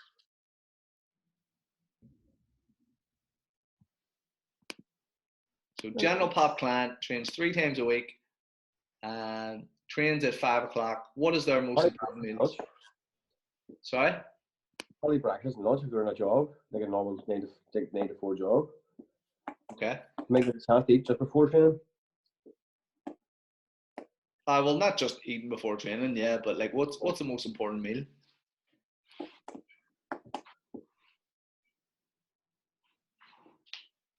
So would you agree the meal before to fuel the workout is, yeah? Yep. Yeah.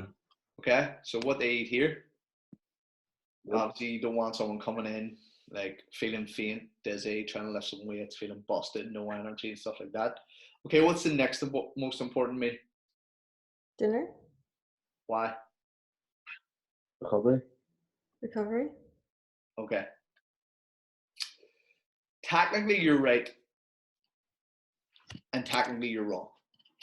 Okay, and what it comes down to is context, right? The post-workout window is not 45 minutes, okay? It is actually 48 hours, right? So the window of opportunity we have to get nutrients in our body to stimulate what's known as muscle protein synthesis, which is basically synthesization of new muscles, is upregulated in our body for up to 48 hours. Okay, so you don't need to slam a protein shake. You don't need to get something into you quick. Now, what's the other important factor that I said about this General Pop client?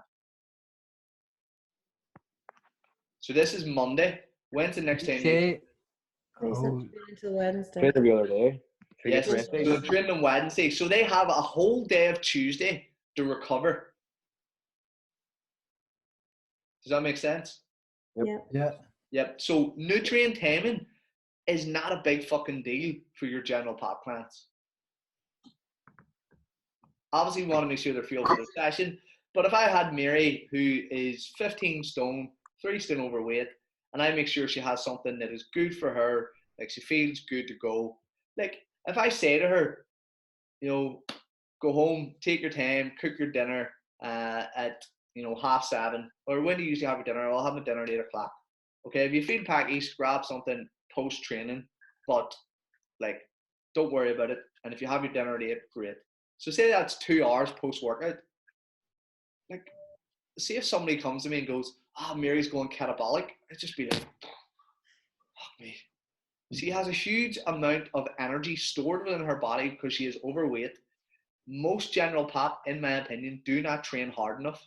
Even most coaches do not train hard enough. So, like, we don't really need those nutrients straight away. What's going to happen if we don't have them? Like, if you can manage your blood sugar levels and you're busy, the things that are going to happen is your blood sugar levels are going to go lower, right? Your insulin sensitivity is going to go through the roof. You don't just lose this window of opportunity for you to refuel. It's still there for 48 hours. So, like, what's the thing? A lot of the time it just comes down to structure for the client. You might go, well, do you know what? That client loves sweet stuff, and if they don't eat something every couple of hours, their blood sugar levels will dip, and they don't have great culinary skills. They'll probably eat a Mars bar. Do you know what I mean? Like, you might look at it in terms of that aspect. So if I go, I have a line here.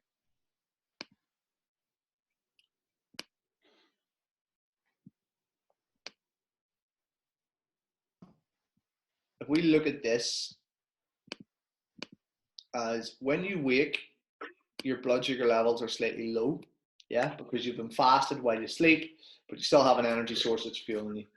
You have something that you eat, say it was a bowl of cereal, a bowl of Cocoa Pops, right? Now, for most people, depending on the shape they're in, if they're slightly overweight or even overweight, that's going to provide a big sugar spike, yeah? Right.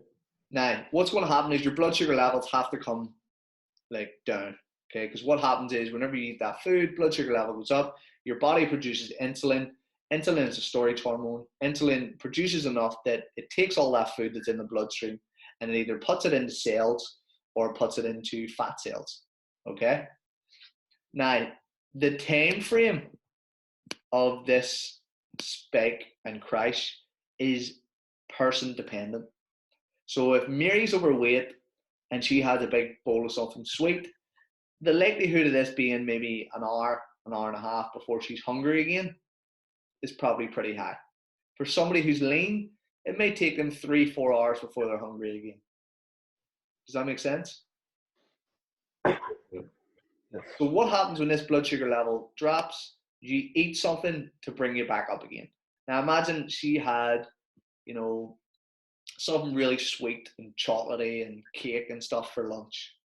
She's actually just went from being low in energy, being hungry, to eating something that has spiked her blood sugar levels, and then she crashes again. Yeah? And so what happens is she's repeating this cycle throughout the day, and the likelihood of her overeating is a lot higher. The reason why it's a lot higher is, imagine those 2 meals that she's eating, yeah, are 2,500 calories between them. I know that's a lot. I'm just going over this for a sec. Okay, imagine that. Has everyone got that? Can everyone hear me? Yep. Yep. Okay. Yeah. So we imagine those 2 meals are super calorific. So Mary's already hit her calories for the day, right? But what happens when your blood sugar levels drop low? Energy depletes. Yep, you feel tired. You feel fatigued. What are you going to do to pick yourself back up? Eat again. You're going to eat again. Okay, so depending on what you eat will matter, and it can affect what you eat as well. Okay, so we obviously want to go, this is just a model for somebody who's just eating carbs, right? Now, this could be the exact same model for somebody who is very stimulant driven, who drinks a lot of coffee. You get up, you put some coffee in, you get some energy. You know, the chemical response in your body is called adenosine. Adenosine is what helps you feel relaxed. Caffeine blocks that. Whenever caffeine leaves the bloodstream, adenosine, that chemical, gets back into your body, and then next minute you're like, oh. And then what are you going to do? You're either going to eat food or you're going to have another coffee hit or caffeine hit. Yeah? Mm-hmm. So you end up doing this, where what we want to do is obviously manage our caffeine intake. Like, we want to pair our foods up. So we maybe want to have proteins and protein, carb, and fats. So say if we had protein and carbs in a meal, the blood sugar spike might only be till about there. Yeah? Now imagine, let's see, I have a red one here. Imagine I put proteins, carbs, and fats all together. Then what would happen would be my blood sugars are a lot more manageable. I have a lot more energy and nutrients just flowing, not spiking. So my energy levels are more sustained. The likelihood of me feeling hungry is a lot less. Now, that is a better manageable strategy for a new client, for a client who possibly skips breakfast, skips lunch, picks a food, and then binges. Okay? Yep. So pretty much, you know, somebody comes into me, I've told them to do a food diet. We have looked through the food diet. They eat something horrible at like 3 p.m., right? So you look at 11 a.m., 3 p.m. as your mid-morning slump, mid-afternoon slump for a general pop office worker, right? So, you know, they eat a load of chocolate and sweets about 3 o'clock because they're tired. The caffeine is wore off. They don't want to have another coffee because they know it's going to keep them awake and it's going to, you know, stop them from having a good sleep. So they're tired and they're fatigued and they want to pick me up. Okay. So Mary comes into me, she shows me this. I didn't really have anything at breakfast and lunch. It was, you know, I was late to work. I worked over my lunch, blah, blah, blah, or I was super busy and didn't have time to eat. And then I had this at 3 o'clock. Okay, why did you eat a Mars bar at 3 o'clock? I didn't have any food with me. There was a canteen or like a tuck shop or a vending machine. Okay, Mary, I think I know what your problem is. What? Blood sugar levels were low. Like, I'm not blaming you here, but, you know, you wanted something quick to, you know, give you a bit of fuel. So that was the closest thing on hand. So I can understand why you had a Mars bar, right? But what we need to do is we need to address that because that's not helping your physique, right? You know, could you try and eat a small breakfast? Oh, yeah, I suppose it could. Now, if someone's used to not eating breakfast, over time, it's going to take them a while to adapt to that. So you want to start with something that's small. Like, anybody who has worked with someone before, it'll be like, if you don't eat breakfast, like, getting that person to eat one egg and a round of toast is it's a miracle. But what will happen in over a week or two when you start to ingrain that pattern, you will start to notice that people will start to get hungry. They'll start to look forward to their breakfast. They'll start to look forward to those meal plans. And like, example I was using today on a live call is this, right? This is the schedule that we had worked out in our house while we're sitting here. Wake up time, exercise, meal times, stuff like that. Great thing about this is it's really easy to follow. It makes everybody's job easier in terms of what we need to get done. And we don't miss meals. Definitely don't miss meals in this house. So there's structure there, there's routine, and that's a lot of the time what your clients don't have. They don't have structure, they don't have routine, and they don't understand. Like, food is not at the forefront of their head. So to go back to this, your general pop client, it doesn't really matter for nutrient timing. That's why on any of the hierarchies of nutrition pyramids, nutrition timing is just pretty much out the window. Okay, now we're going to flip this on its head. We're going to look at this for an athlete, someone who trains 5 times a week. Okay, we'll take this break in a minute. Sorry, folks.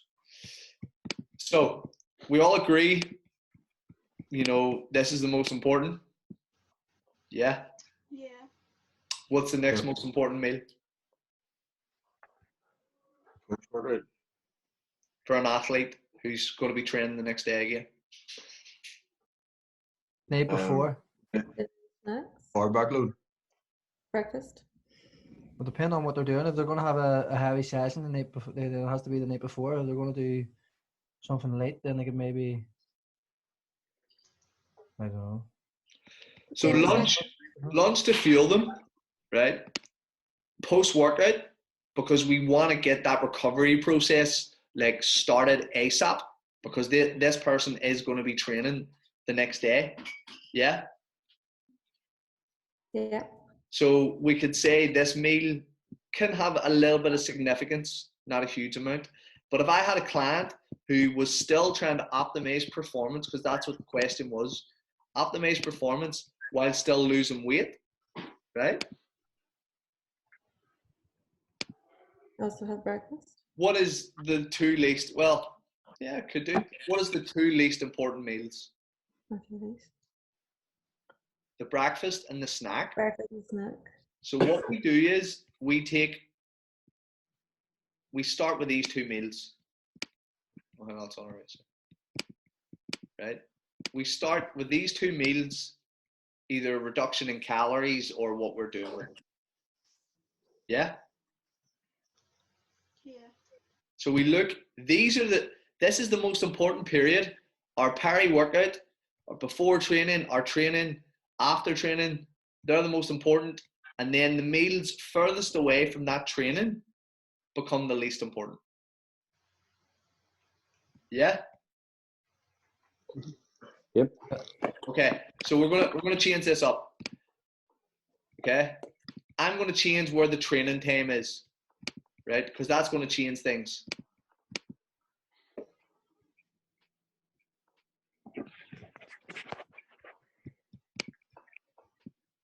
So I train before breakfast. What becomes the most important meals? The night before. Bingo. Last meal. This one to fuel you. Yeah. Possibly this. Depending on where you put that snack, but it was 4 meals. These 2 meals are super important to fuel you for that session. Okay. What would be another important meal? Breakfast? Breakfast. What's the least important meal? Lunch? Where do we start adjusting calories? Lunch? Bingo. If you're trying to get someone in a caloric deficit while still maximize performance, making sure they're pushing it in the gym, you don't build muscle in the gym, you don't lose weight in the gym. You lose it while you sleep. Right? PJ, sorry, yeah. quick question. So see you have an athlete that trains twice a day. Yep. I mean, so you have one What do session you maybe do? in the morning or afternoon or whatever, and then an evening session. What way would you work at? Very, very simple. We're going to talk about that here now. So the Okay. example I spoke to the group there on Tuesday is Dale Farm do a seminar every year. It's completely free. They usually have some form of top level athlete, some form of nutritionist or dietitian, and they have a sports scientist talking about the benefits of milk for weight loss, muscle building, blah, blah, blah. So this particular year, the first year they went, they had the GB Rowan nutritionist for London 2012. They had a rower who had won a gold medal at that London 2012. And basically what had happened was they were talking about the routine. Okay, so an elite level rower will do this. They will train at 6 a.m. in the morning. Yeah. Yep. They're going to train at lunchtime. So they're probably going to have a snack here and then train, right, say, so say a snack and then train, right, and then lunch. And then they do an evening session on the bike. So their morning sessions on the boat, on the river, their afternoon sessions in the gym, and their evening session is on a Concept 2 rower in the evening. The calorie intake for the meals is anywhere between 5,000 to 7,000 calories a day. No. Okay, so if we look at that, how difficult is it to eat 5,000 to 7,000 calories a day? It's hard. Like, Difficult. Do you I don't think you fry could, before. yeah? Do you think you could do it on completely healthy food? Clean. Hardly. No. No. Okay. So this is the difference between sports nutrition. Sports nutrition is about fueling an athlete, right? A lot of the time you'll see from a dietitian, a sports nutrition athlete, that will be eating croissants, orange juice, ice cream. Like pretty much they can eat whatever the fuck they want. It's pretty much going to be majority carbohydrate based, demanding, depending on the sport. So, Marty, if you're talking what about boxing? I will just elite athletes in general, like so 2-3 Yeah. times a day. So depending on the demands of the sport, you know, like if you look at boxing, it's pretty much all 3 energy systems. Actually, 4 energy systems. You've got your ATP, creatine, phosphate, your most explosive.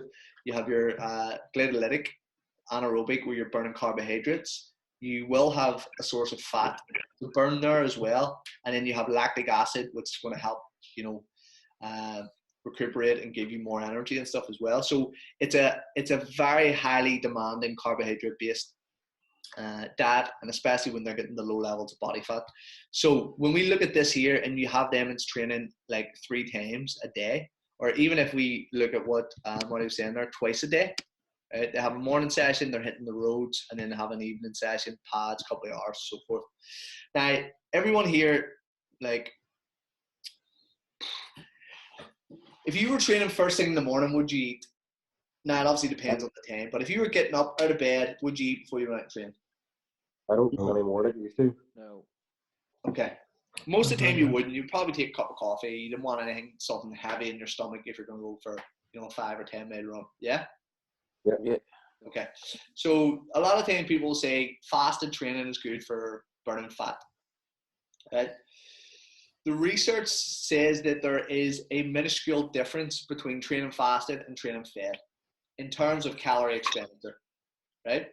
So the actual difference in the study, and I teach it on our advanced nutrition course, the difference is actually about 80 calories, right?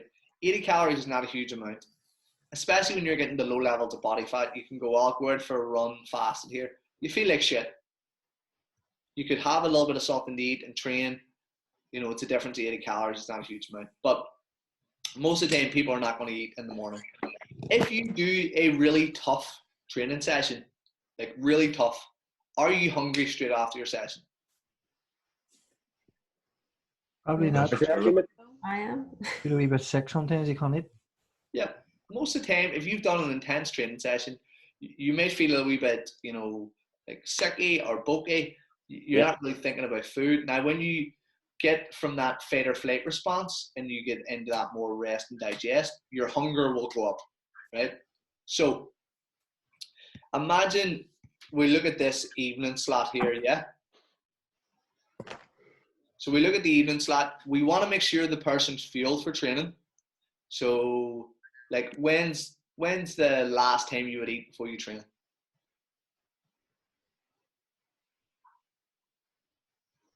How long? Half an hour, 2 hours, 3 hours, 4 hours? An hour. But no.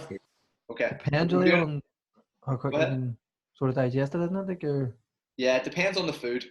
Yeah. If you've got something that's quick, fast digestion, if you have something like a protein shake and a banana, you know, protein shake doesn't take a lot of absorption. Bananas in there pretty quick. You know, some low carbs. If it's a big meal, like you were having your lunch or your dinner, say you were having your lunch and you were having, you know, chicken pasta and whatever it is, you may want to wait 2 hours or so. Yeah? So imagine you had that 2 hours before you went and trained. You go in, you put an intense training session in, which is another 2 hours. And then you're so like busted that you're not actually like hungry for about another hour after that. Okay.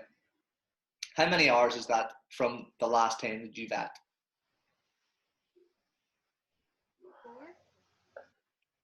Roughly about 4 hours,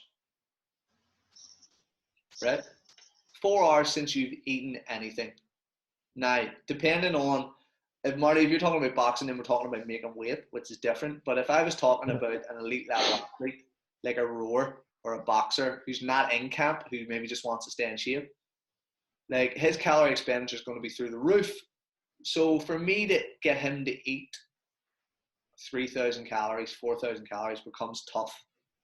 Why is it tough? Was their trainings might be tough and they don't want to necessarily eat after? Because they're pushing themselves so hard they're not hungry yet, and they're missing big gaps of food, which then is going to happen is they're going to get to a point in the day where they have to eat a big, massive, huge meal, which makes them feel bloated, which causes GI distress, which makes them feel tired, and then it may not be potentially conducive to actually, fueling their body. Now, I'm going to go back to the rowers here for an example. So if they are training 3 times a day, they're out in the morning. As soon as they get back, their breakfast is probably going to be about 12 to 1,500 calories, right? Because they need to refuel after that session because they're going to go in and train in the gym later on that session, right? So then they need to eat before they train. Then, depending on how long that training session is, they're going to need to eat after they train. And then they're going to need to eat something before they go to the erg, and then they're going to need to eat something after. So they had 7 meals.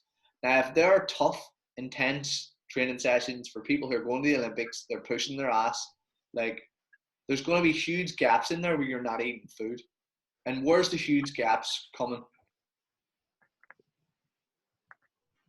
Where's the main things where they're not eating? Or when they're not eating? Lunch. They're not eating while they train. Okay? So, we may want to look at what are we eating during training sessions? Okay? And this is where we start looking at carbohydrate drinks. You can look at, if you have an athlete who plays, GAA or football, you're looking at Lucozade Sport. An average Lucozade Sport now has about 40, 50 grams of carbs in it, right? So you're getting energy into the system pretty quick. You can look at other supplements like waxy maize, dextrose, glucose, the best of the lot, cyclic dextrin. So you're fueling your body while you train, right? These things a lot of the time are broken down, so they don't really need any real form of digestion, okay? They don't really need any form of digestion. There you go, or something like that. So they're in the bloodstream pretty quickly. They're a usable energy source really, really quickly, which means I can keep my athlete fueled, I can keep his calorie intake high, and I can make sure that he's not missing out on massive eating windows. Joe, clap at 8 for the NHS. I'm off of that. Yep. So yeah, the missing massive sort of windows of eating opportunities. So we want to make sure we maximize. I once had a client who competes in kettlebells and he trains 3 hours a day, right? And he was trying to add weight, right? He was trying to bulk up. So I need to look at those 3 hours and go, okay, I need to fuel him for his training session. I need to make sure that he's having stuff during his training session. The problem with the old school, which is, eat a banana or eat a couple of bananas while you train. When you're eating something physical that needs digestion, what's going to happen is your body takes the blood away from the muscles that you've been using and it puts it in to your stomach to digest that food. You don't want that to happen. You want the food to be shuttled straight to the muscles, okay? And blood is one of the transporters for that. Does that make sense for people? Yep. Yeah. So peri-workout nutrition, depending on the person, becomes really important, depending on the context, the athlete, what you're doing. So yeah, for me, if you're looking, Marty, at somebody who's maybe a boxer, I want to look at what they're eating before. If they're not eating something before, can we get them something during his training session that is going to keep him on point? What's he going to eat post-workout?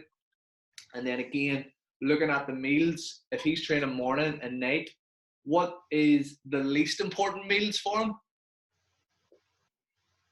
or her? Evening, oh, lunch. Lunch probably. So you're probably going to keep the lunch pretty light. Or my problem with fighters or certain people who are making weight is they actually do too much. They do too much physical movement when they could just, you know, adjust their diet. Or a lot of the time what they do is they go for massive weight cuts, which if you get wrong, you know, can backfire on you. But yeah, those things can be sort Sorry, of PJ, difficult. just quick question again. See, in terms, sorry, in terms of like training time, obviously the more sometimes you're training, you're not eating. Could you Yeah. reduce the sessions and make it a wee bit tougher, or is it still going to have an effect on, you know, the meeting after or what? Or Yeah, of course. Joe, do we have to clap for a minute or just clap? I'm not sure. I think it's just clap. Let's give him a wee clap here in a sec.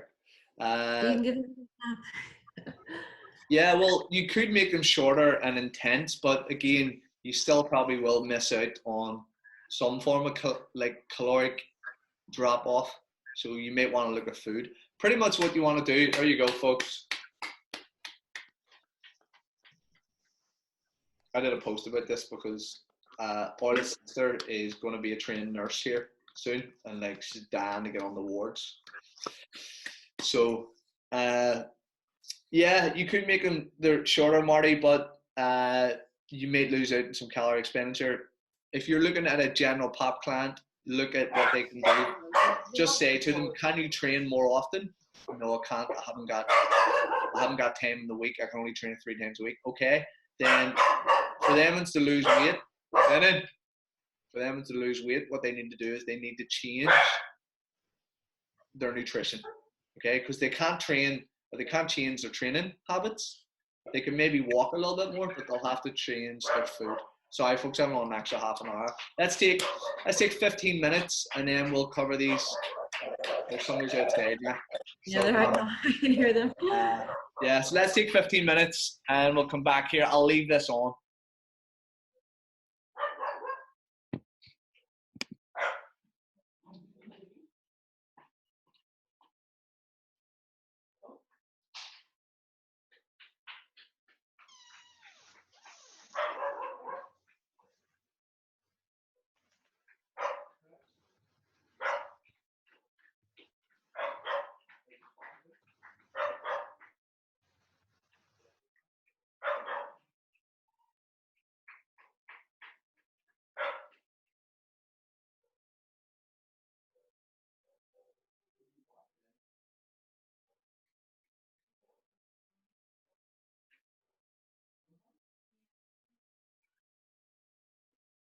Why does this always happen on days?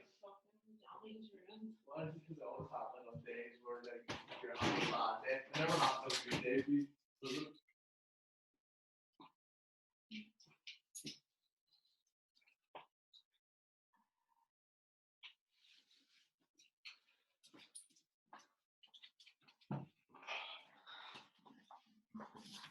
There was like people out and their front doors are clapping.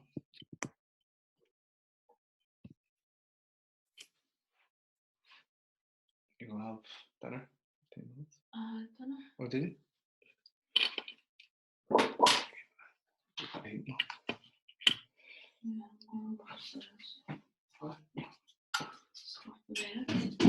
Not upstairs. Yes. What? You want anything, right? No, I'm good.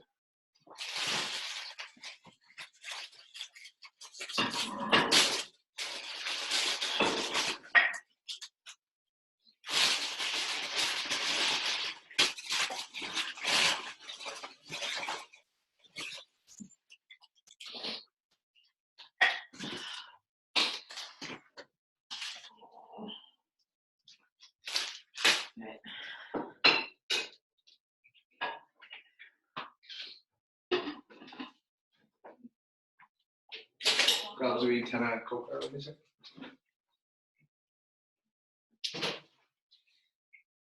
I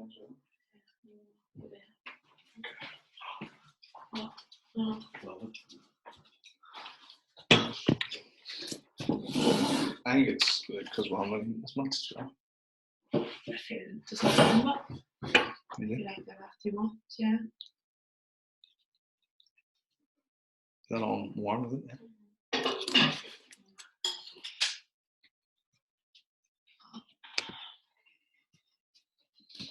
Everyone's just went dark. Hmm? Everyone's just went darker. Yeah, I don't like that.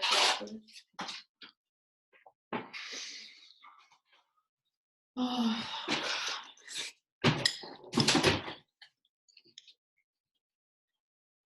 need to shave this off.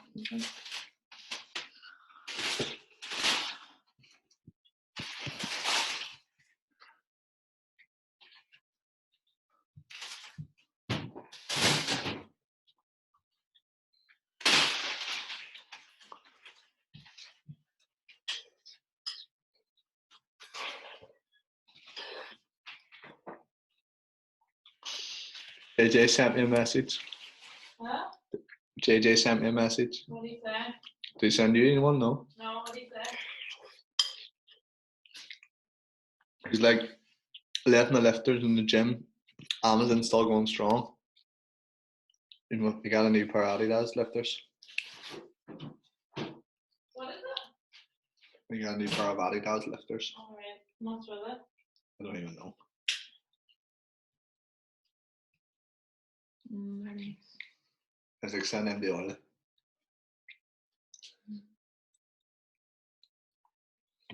This is just route you need to train first. Yeah, fucking get myself on that one.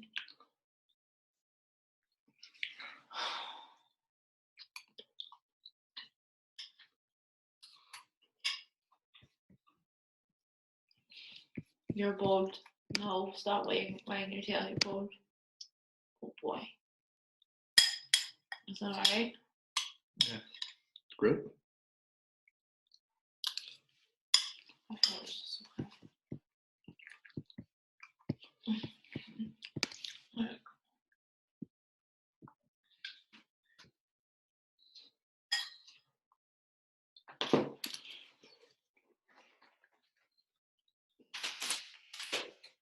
And chocolates. What are they on there? I know, when is that finishing? Do you want one? What? My rations early. What rations? I have 2 days. Huh? I had mine the last 2 days. I don't deserve anymore.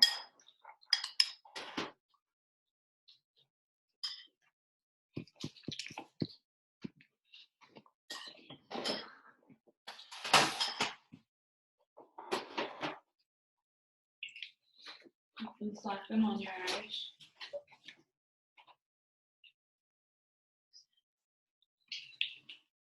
Well, that was yesterday because you.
Sorry, PJ, the Wi-Fi went off there for fucking ages. Are we on a break or something?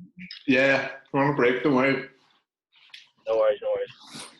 You just keep it on there. Well, we're starting back at 15:15. Oh, dead on, right? Yeah, may as well have stayed on now then. Where, what did you miss from, or what were we talking about? I can't even remember what exactly we were on. It was just after the NEAT and TDE and stuff.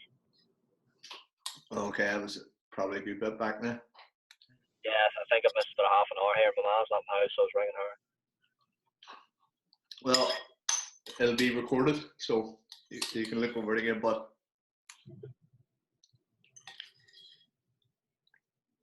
you won't miss a huge amount on this so far. Probably is.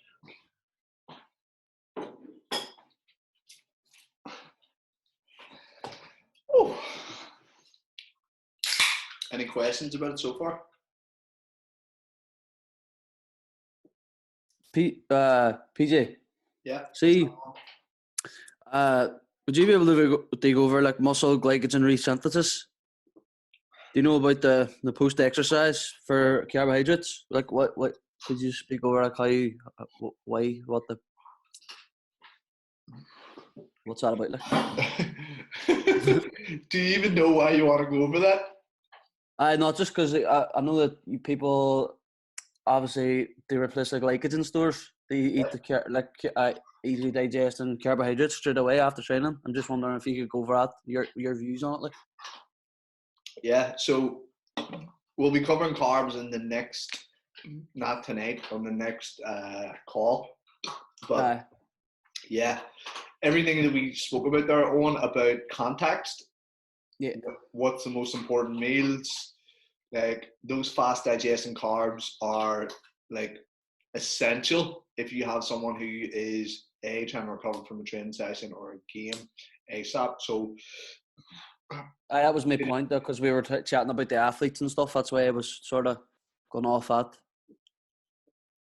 Yeah, so your fast acting, simple white carbs, white rice. You can pretty much get away with anything. Chocolate.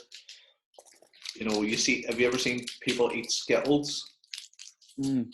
I've seen a lot of people eating cereals. Yeah, cereals as well.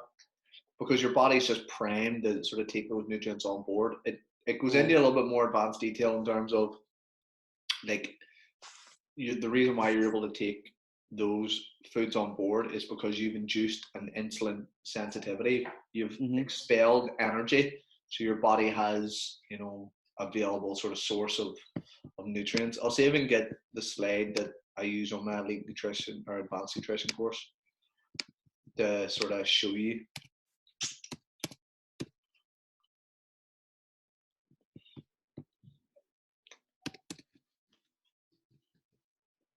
But there is a model in there for carbohydrate replenishment.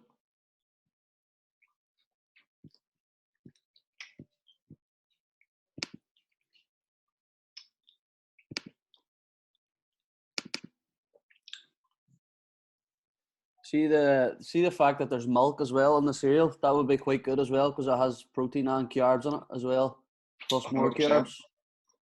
Yeah. And then people would mix like a protein shake with the milk and then put it under the cereal. Yep. So Or just have chocolate milk. Hot chocolate milk. Because I done nutrition like in uni, but not a full nutrition course, but like a module, and like she said, like all the Gaelic players, like chocolate milk, protein milk was in all their, like every one of their programs, nutrition programs. It's just because it's so cost effective. There's so much like in terms of 80% casein, 20% whey plus carbohydrates. It's got pretty much everything in there that you need to recover from a training session or lose weight or so forth. So yeah, like that's a whole part of the Dale Farm. Like because they're actually sponsored. I think they're sponsored by Dale Farm or something, the GAA players. So I think you get all that for free anyway. Yeah, so most teams anyway, Dublin, stuff like that. Well, Dublin has the money to pay for it as well. Do you know what I mean? Let me see, where are we here? Let me see if you can see this.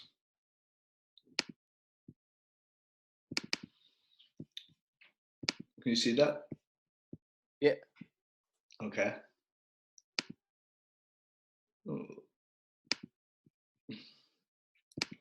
So this is just pretty much like going over like where we lose weight. This is a normal healthy cell. So we have receptors on our body, insulin receptors, and insulin's job is to take this glucose, this red stuff, and put it into cells. Yeah? Yeah. Okay, so post-workout, they are in the body, they're primed, they're ready to be absorbed. But if you have someone who's overweight, then what happens is, you can see here, these little receptors were all sort of dark blue. Yeah. Some of them are shut off and some of them are closed, which means that this food is not getting into cells.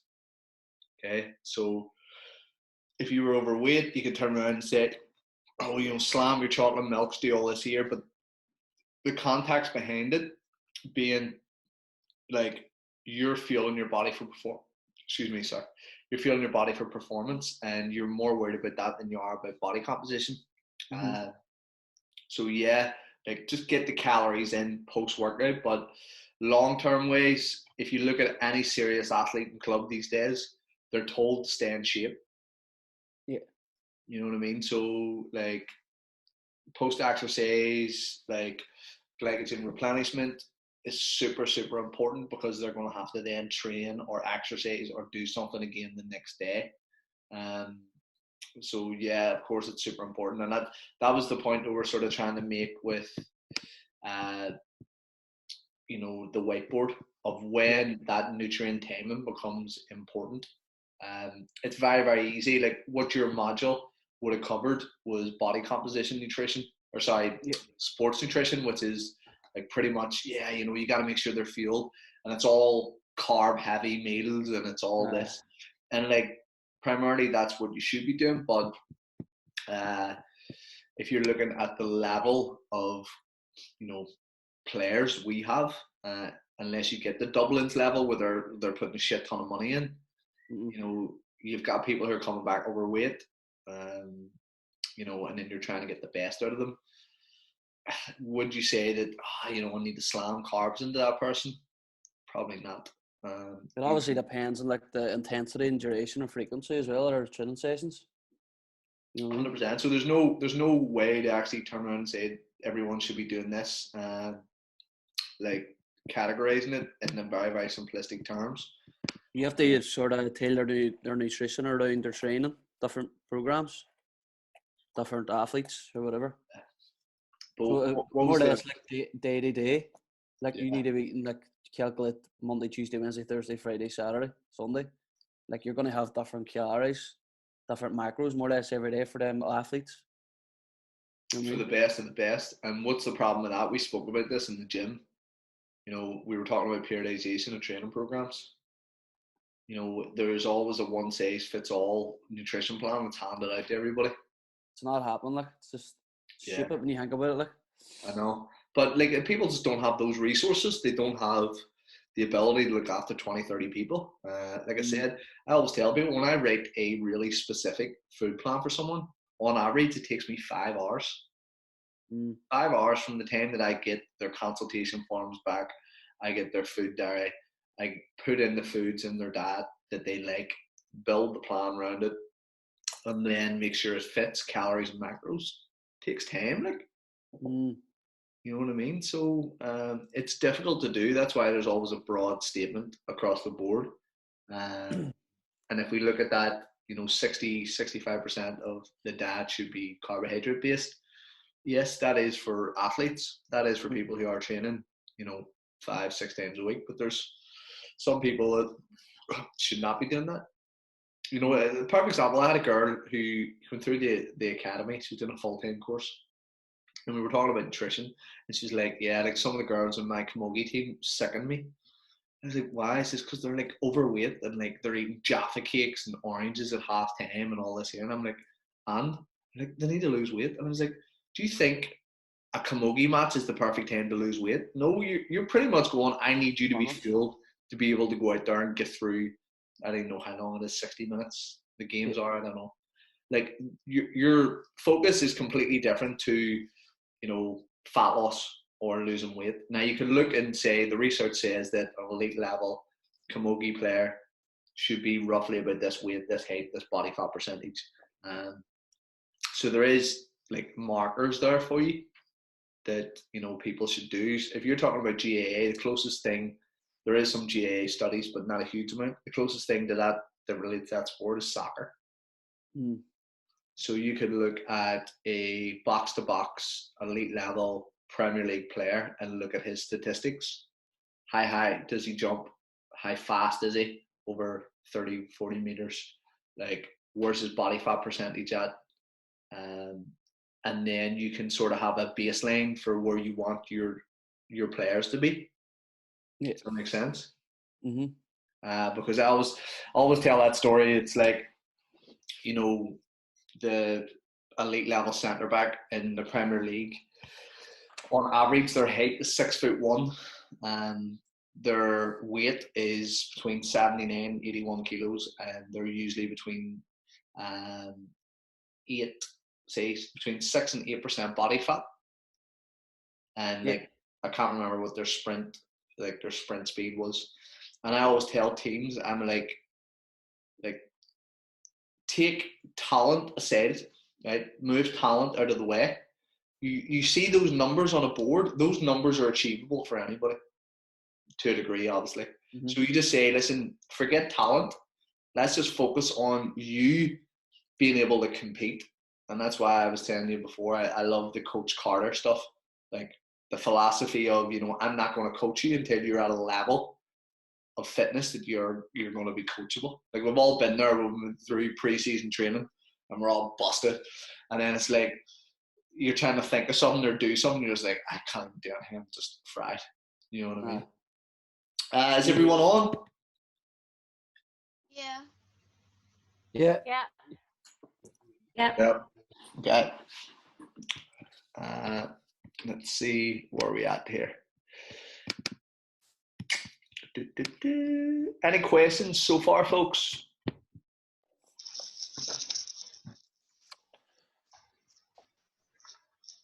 No? Any questions? No. Yeah. A lot of it's pretty self-explanatory in terms of, like, this is just a basic introduction. We haven't went into too much detail. Like, you know, we were talking there about carbohydrate replenishment. We'll cover that in the next webinar. But if we go back to this sort of model, you're trying to optimize performance while losing body fat, then the same thing applies. Where are they training? How often are they training? Excuse me. The calorie intake, all this sort of stuff. And you build a plan around that. And that's pretty much it. Like another example, I had an MMA guy who was going to compete in some championships, and he was, I think, 12 kilos overweight, and he couldn't lose any more weight. I think it was about 4 or 6 weeks out. And he came to me and I was like, "What are you doing?" And he's like, I'm doing a run in the morning. I'm doing, you know, high rep weight session in the afternoon, and then I'm doing an evening session where I'm doing, you know, an hour grappling, an hour striking, you know, all this here. I'm like, right. And looked at his food, binging a lot. I loved chocolate milk, loved Lucozade. I actually love Lucozade Sport, you know, the orange one. Or not the Sport, just the Lucozade orange. And like eating some sweets and treats throughout the diet. But when I actually logged his food, he was eating really, really low calorie for his expenditure. So he was eating like 2,200, and then he wasn't hungry because he was training so hard. And then when he was able to sit down and want to eat something, he would eat, you know, or drink Lucozade orange and eat chocolate. And he's going, "Oh no, I need to cut the chocolate and all that." I was like, your body's craving energy. You're pushing it that hard. So we actually increased his calories, give him the Lucozade orange. Instead of after training, he would have had it during training. And, you know, tweaked a couple of things on his training days. You know, when he was out for his runs, he had amino acids. you know, a couple of different things, pushed his calories up, and the weight started to just fly off him again.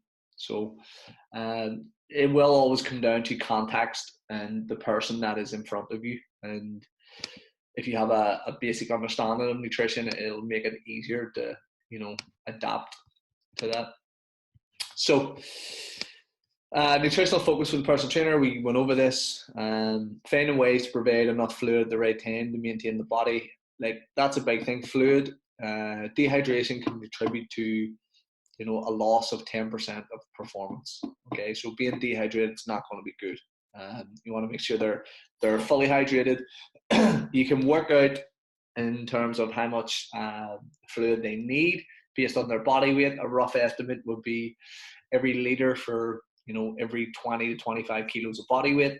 So if you've got a 100-kilo dude, you're talking 4 liters of water. That's not including exercise, because then you would want to replenish after that. So you're talking 5 liters. But if you have someone who's only drinking 1.5 liters a day, say 2 liters, getting to jump to 5 is too much. Like, you'll be pissing like a racehorse.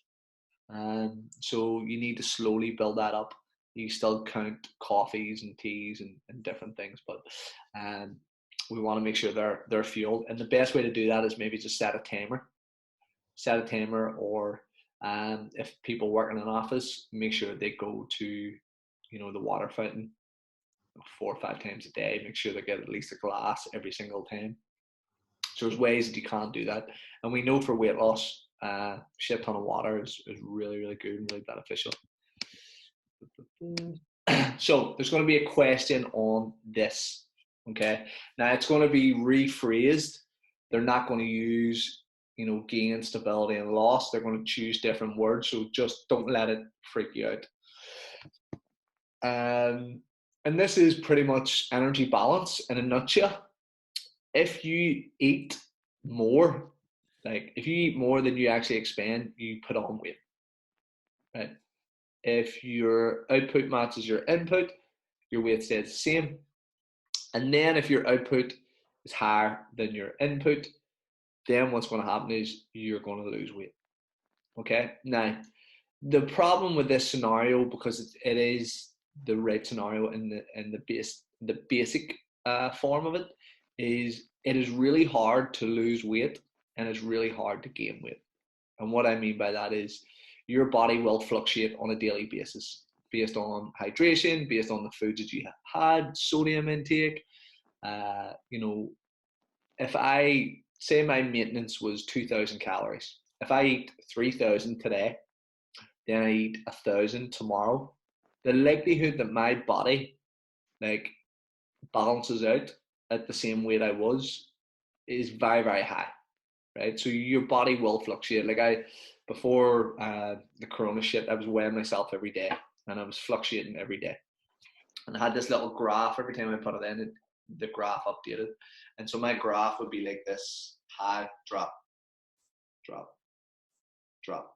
But there'd be days where I'd go up slightly, down slightly. You know, one day we were traveling about, me and the missus, and just went to Mickey D's. I actually went pretty conservative, had a chicken legend meal, large. And then I wake up the next day and I'm leaner. Like, it's just one of those things. As I said, the human body is under no obligation to make sense to you. And the only thing that you can do to make better sense of it is to be consistent. So for you to lose weight, you need to be consistently in a caloric deficit. Okay, doing it for 2 days ain't going to cut it. This is why a lot of people will generally find that I've done that diet for 4 days, haven't lost any weight. You know, you need to be doing that stuff consistently. For you to put on weight, people will always tell you, I find it easy to put on weight. It's really difficult to put on weight if your calorie ceiling is high. If you have no fucking calories to play with, yes, it's going to be, you know, easy for you to put on weight. Like, do you remember what I mentioned earlier? When is the prime time for your body to lay down body fat? Anybody know? Like nighttime? Sorry? In the evening or nighttime? Nope. I mentioned it earlier.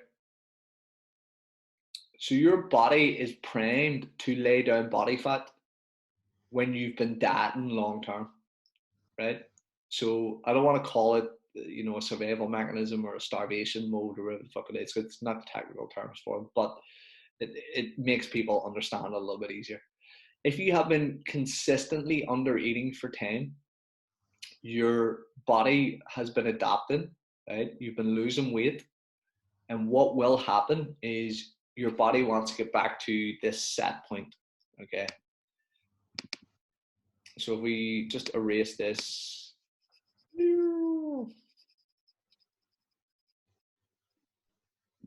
Right, so remember we had this little scenario here for blood sugar levels. Yeah.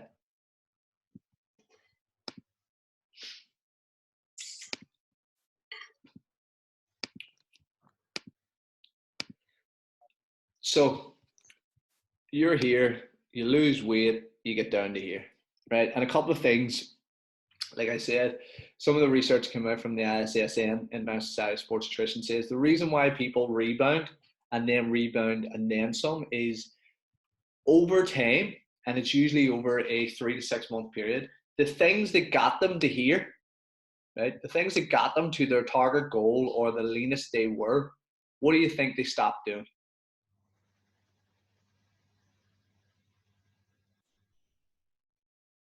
What do you think? What do you think they were doing to get to that point? Unnecessary eating. Calories. Oh, sorry, no. What was the question again? So they've been training, they've been eating well, or they've just been eating well and doing both, or doing cardio, whatever it is. They've got to the leanest they've ever been. So the things that got them there, slowly but surely, over time, they stopped doing the things that got them there. Like, that's what they proved. It wasn't that there was this magical fucking weight rebound. Like, it pretty much came down to you were fucking training 5 days a week. You were doing 3 cardio sessions. You were doing some double sessions. You were on a calorie controlled diet. Guess what happened when you hit your target weight, or you went and did your show, or you went and did your photo shoot? You stopped training as much. You dropped your cardio, so your calorie expenditure is down. You're now eating more food than you currently were, and you're not pushing yourself hard enough because you don't really have a goal. What the fuck do you think is going to happen? Your weight is going to go up. Like it isn't rocket science. So that's why we always say to people it has to be a progressive drop, so it can be maintainable. And this little line here is what I call your set point. Like we were talking about this earlier, where your body comfortably likes to sit. If that for somebody is 13 stone, to lose weight, like give or take, your body will go up a little bit, down a little bit, it'll fluctuate. But for you to consistently lose weight, you need to be in a deficit for a while. And what will happen is this set point will still be here. And if you don't continue to do the same things, or you don't do a reverse diet and slowly diet out of the diet, then what will happen is this set point will not adapt. Okay? So the most important thing that I always tell my clients is, like, maintenance is a huge, huge thing. Like, I want to see if I can get this up here for a second.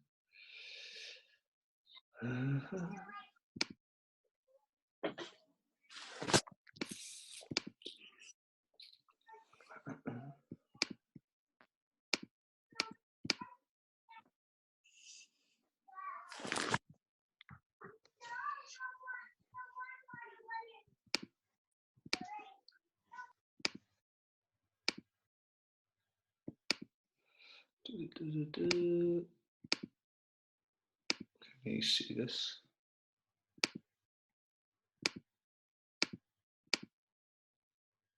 Can you see this? No? No. Oh. These slides? No, it's okay.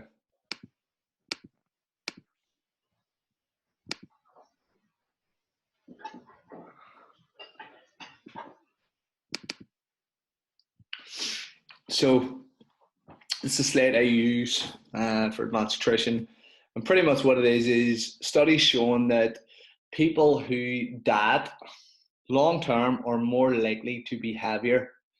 And they've tracked these people, this particular study, they've tracked the people over 2 years, 1 year, They tracked them over a 6 and a 15-year period. And like 94, 99, baseline dieters gained approximately 1 kilo more than non-dieters. So people who did not diet, right, didn't have, obviously probably didn't lose weight, but they were able to maintain their weight a little bit easier.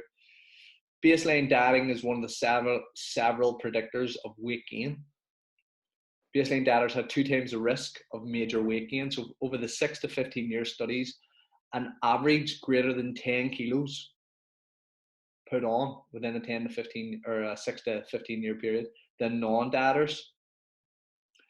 So pretty much this is where we look at a couple of things, right? We look at their diet history. Okay, we look at what their age is. You know, have they done fad diets in the past? How much weight have they lost? Because it all has an effect on the metabolism. It all has an effect on, you know, how they now need to lose weight. And a lot of the time what you'll find is the older your population, the more their metabolism is pretty low. Like your metabolism doesn't just crash and burn, it adapts. Okay, that's why it's called metabolic adaptation. You can repair it. Like it just takes a little bit of time. And one of the worst examples I had was a female who was training with a bodybuilder, doing a 12-week, you know, plan, and she was on like 1,000 calories a day. And I was like, let me guess, you know, chicken, turkey, no salt, grilling your food, no sauces. Yeah. I'm like, how the fuck can you live? And she lost weight for a few weeks, and then it started to slow down, and then it plateaued, and then what happened was she developed amenorrhea. So amenorrhea is basically where you stop having periods, right? And it happens to a lot of people who, females especially, who get really lean or who do photo shoots or step on stage. If you do a diet right, that should not happen. Even though you are at super lean, low levels of body fat, you should still be able to maintain that sort of cycle if you know what you're doing, rather than crash dieting and trying to kill yourself.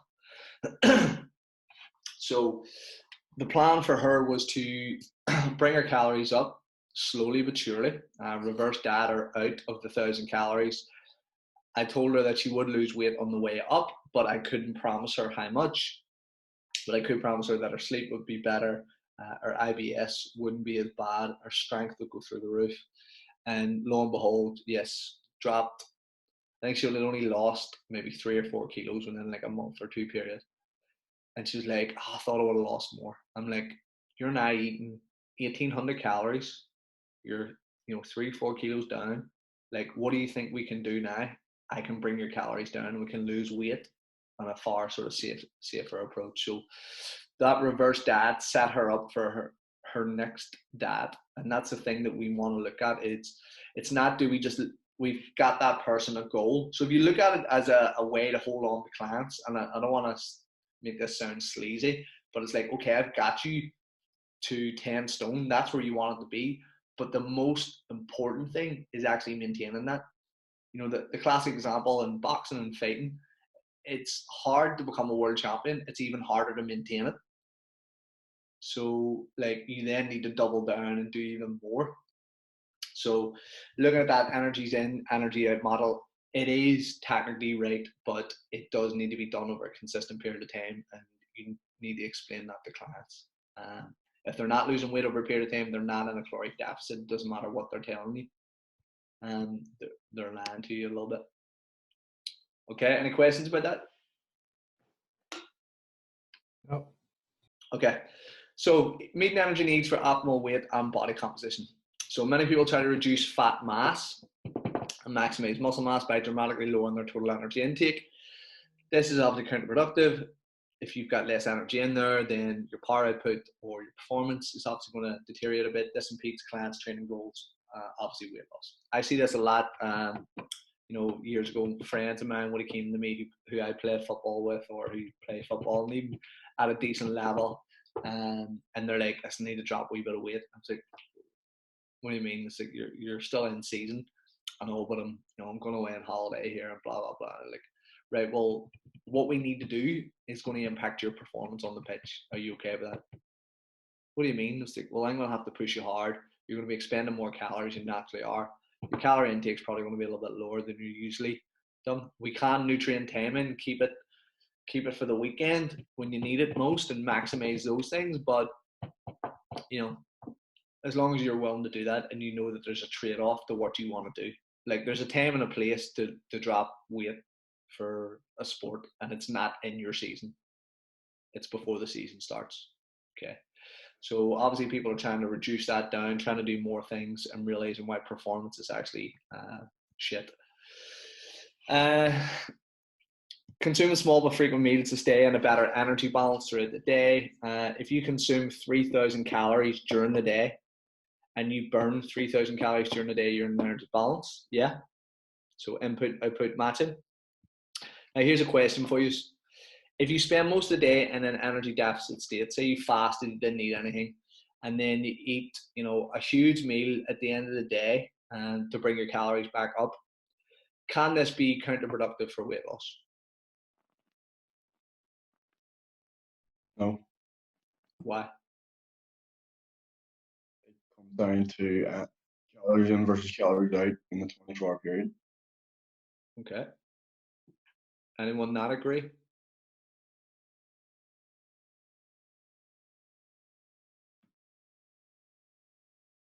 Speak now. I start pointing this out. How did we lose like 6 people, by the way? That must be boring, people. Yeah, bang on shit. Like, it doesn't matter whether I fast in the morning and eat a late lunch and then I match my energy intake.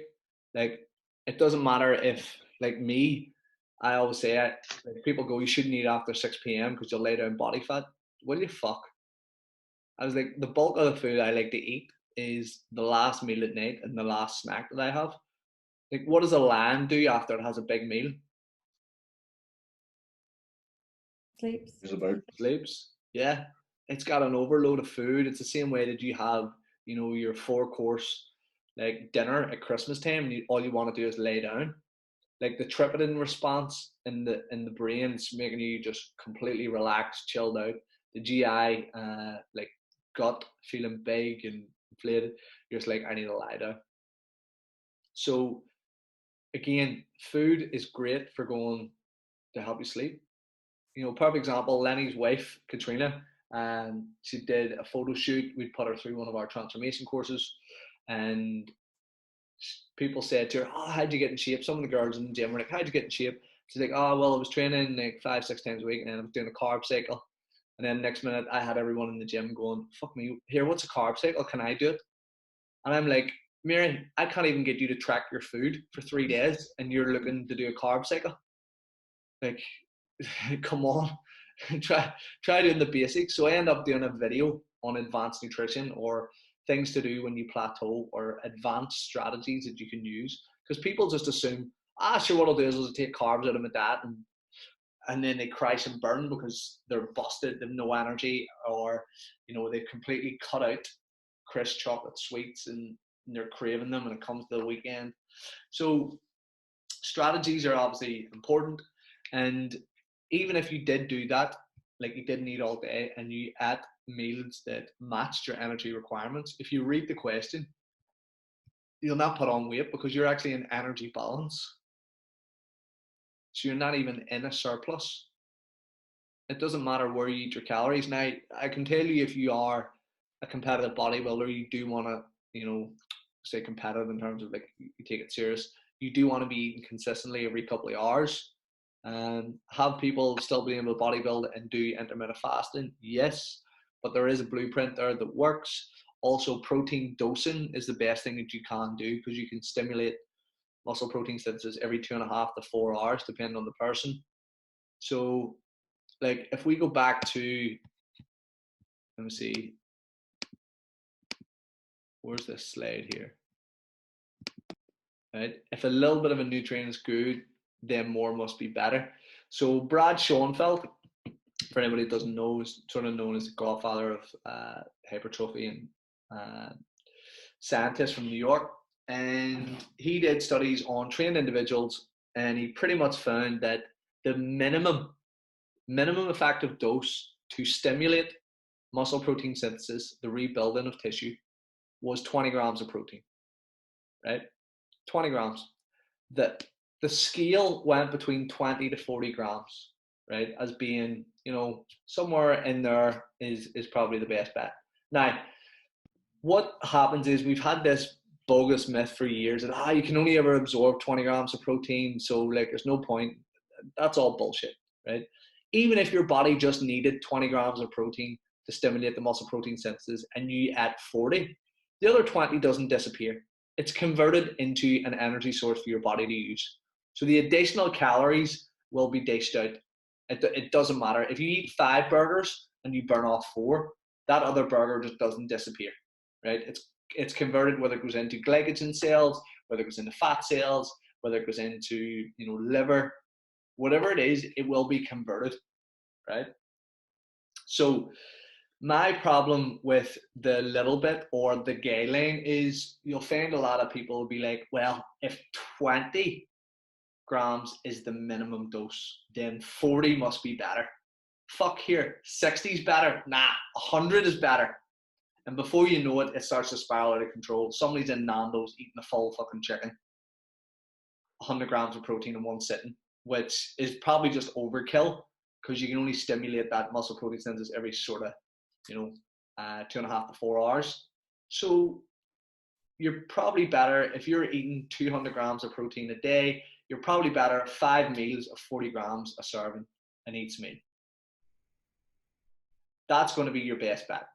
Your next best bet, probably a 1 or 2 low protein meals and 3 high protein meals to get you to 200.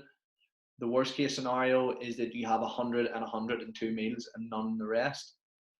So is there things that you can improve upon? Yes. But you need to take this with a pinch of salt and stuff as well. It's like a lot of the misinformation that is out there in terms of, this is good for you, so it means that more of it is better. No, not necessarily. The same with supplements, the same with protein intake. So yeah, be careful with that. So as we said there on that question, you might still be in an energy balance at the end of the day. It doesn't matter whether you eat that food at night or not. If you had a huge, massive meal at night, it could affect your stomach. You could feel bloated. It could make you, stay awake and have pains in your stomach, or it could help you sleep like a baby. It depends on the person. And if I go back to Katrina, whenever she was carb cycling, this happens a little bit more so towards females, but she actually had terrible sleep, like really bad sleep, if any, on the days where she didn't have carbs. And she'll tell you this herself. I was like, I want you to have a bowl of porridge before you go to bed. And she's like, oh my God, I slept like a baby last night. So that serotonin response, that relaxation feeling, she suffers from anxiety and stuff as well. So again, that helped to bring her all down. Where a carb cycle was okay. She maybe just needed a bit of a refeed, or she just needed some carbs just to make her feel a bit better. But one size doesn't fit all. And it doesn't matter if you have them at night or morning or whatever it is, as long as you can adhere to it and it's in that 24-hour window, as Shay was saying there. So athletes tend to delay eating until the end of the day, and many experience severe calorie deficits early in the day, particularly on days they train hard and need the energy most. So we talked about that with the, people eating maybe before they training really hard and then having a load of hours in between, so they don't get enough food in on that intake. And the reason why the likes of intermittent fasting is such a popular diet with general pop is they have guidelines. They're told that you just have to eat within certain times. And to give you an example again, I get up at 5 a.m. I go to bed at close to 11. That's an 18-hour day. Give me maybe an hour either side from getting up and preparing to go to bed. That is a 16-hour eating window that I would usually have. So if I eat first thing in the morning, what you'll find is the sooner you eat, the sooner you're hungry again. And then what happens is, you start working through it. I was working with a bodybuilding coach and we had the same 6 meals every day. And Monday, Tuesday, I didn't start working until 1 p.m. So I got up at like 9, went to the gym, came back, had like a meal at like 10:30. So those 6 meals that I ate was great. I didn't feel hungry. My energy was good. I had plenty of sleep. But on the days where I had to get up at 5 a.m. to train, you know, people tell you, oh, you got to eat first thing in the morning or you go catabolic. I was eating my eggs and oats, and then what was happening was I was hungry about 9 o'clock. Jesus, I'm starving. And then I would have my second meal, and then I'd have my lunch. And then before I knew it, the 6 meals that I was due to eat, I'd finished by 6 o'clock in the evening. And I wasn't going to bed till 11. So I had 5 hours of starving, like just going, oh my God, I'm so hungry. So, like, and those are 2 completely different contexts. You'll find this when you have people who you train that are on shift work and their meal timing or their meal patterns is completely off. You still want to keep them to a structure, but they may do 4 days of nights and 3 days of days. So their meal patterns are all over the fucking place. You know, if you have someone who has an 18-hour day like I do, then you might want to get them to fast for a few hours. Or you might want to turn around and go, okay, do you like coffee? Yeah. Or do you like Red Bull or Monster? Yeah. Well, I need you to take a tin of Monster at 11 a.m. Why?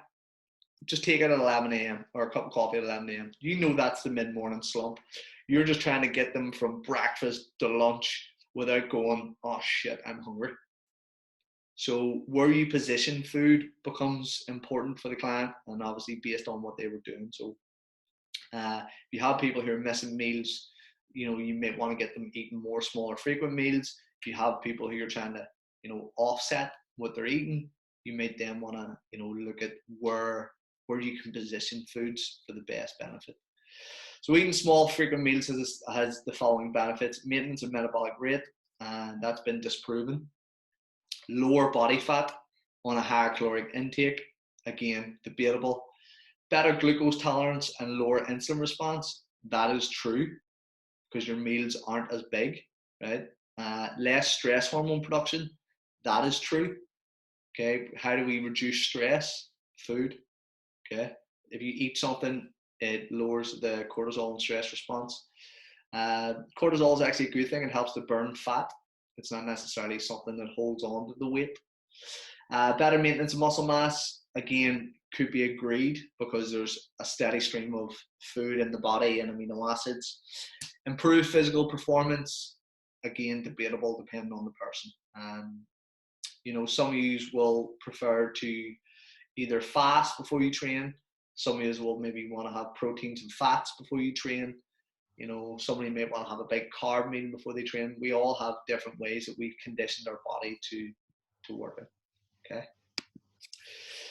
So the problems with energy deficits, definitely maintaining carb stores. And if you're in a high glycolytic demanding sport and you're in a deficit, your stores are not topped up. So potentially you're eating into that stored energy. Problems maintaining lean muscle mass. Yes, you know, carbs are a huge component of every muscle cell, okay, in terms of what they can bring in. They're what give our muscles the size and shape, along with the water they bring in. So, and they're actually very protective over protein. So, you know, having a large carb diet is actually very protein sparing. So protein is not then converted into, you know, glucose. Lower metabolic rate. Your metabolic rate adapts. I wouldn't say low. Definitely maintaining nutrient needs. Yeah. So most of the time, if you've been in a deficit for long enough, you've been eating the same monotonous food, you probably will have some form of nutrient deficiency. Increased risk of injury. Yep. Depending on how lean you get, your hydration status, all this sort of stuff. You will miss opportunities to aid muscle recovery because your focus is not, you know, maximizing recovery. It's, you know, losing weight. And maintaining energy balance throughout the day by consuming small but frequent meals is a great strategy. Yep, it is a great strategy, but again, it depends on the person.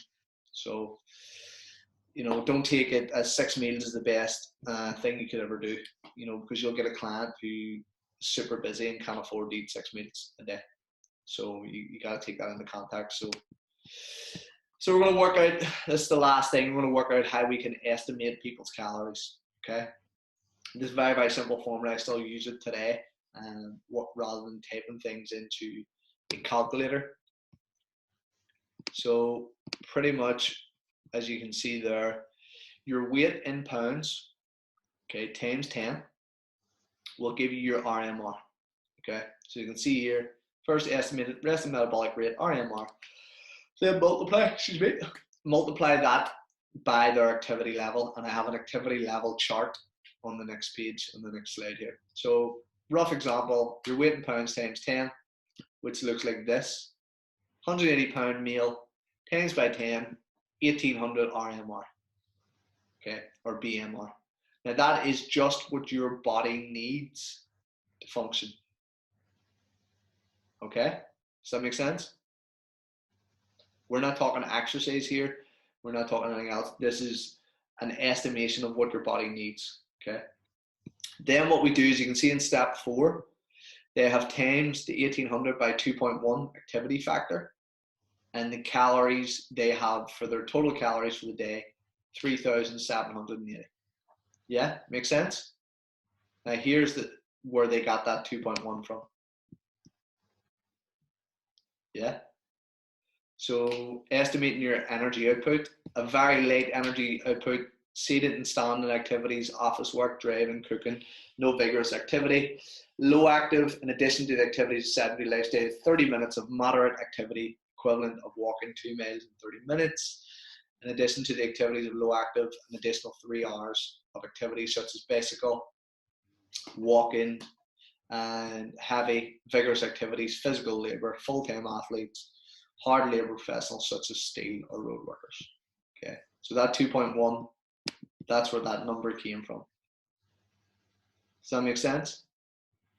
Yeah. Yeah. Okay.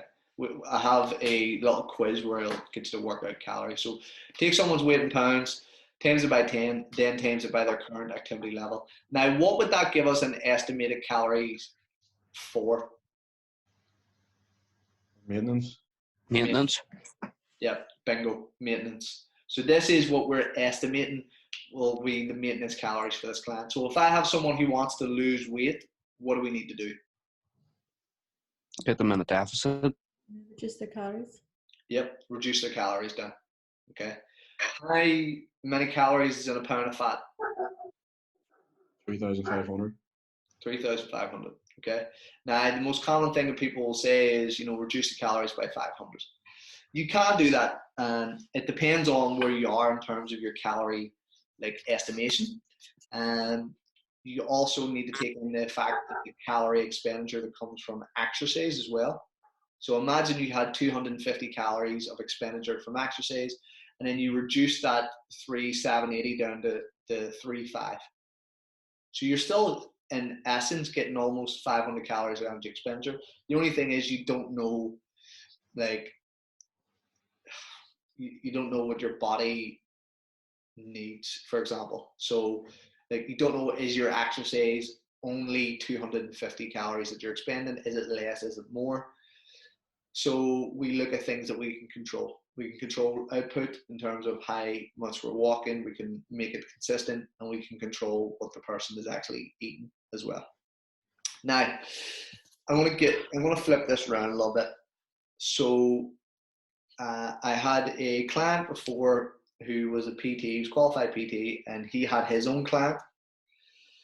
This guy had came to him, he was 25 stone, he'd get down to 19 stone himself, and he was eating 1,000 calories a day, and he was training 7 days a week. Right? So a 19 stone guy, overweight, training 7 times a week, eating 1,000 calories a day. And my client, Darren, who was a PT at the time, he was like, PT, what do you do with people like that there? And I was like, what did you do? He says, I worked out his calories, told him that he should be eating for his maintenance 3,500, and he needs to be doing that. And I went, there's the first thing that you've done wrong. If any of you have your own stories about being overweight, or anybody who understands people who've been severely overweight, if you tell an overweight person who has lost weight to eat more food, they will panic. they will think in their head that they're going to end up back where they were, and they're not going to do it. Is anyone like that on here? Has anyone got a weight loss journey that like they're scared to eat more in case they end up back where they were?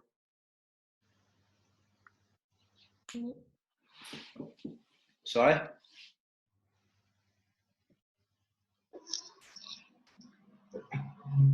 I like the opposite. So, like, I said to Darren, I was like, the worst thing you told that person to do is that you told them they need to eat 3,500 calories, right?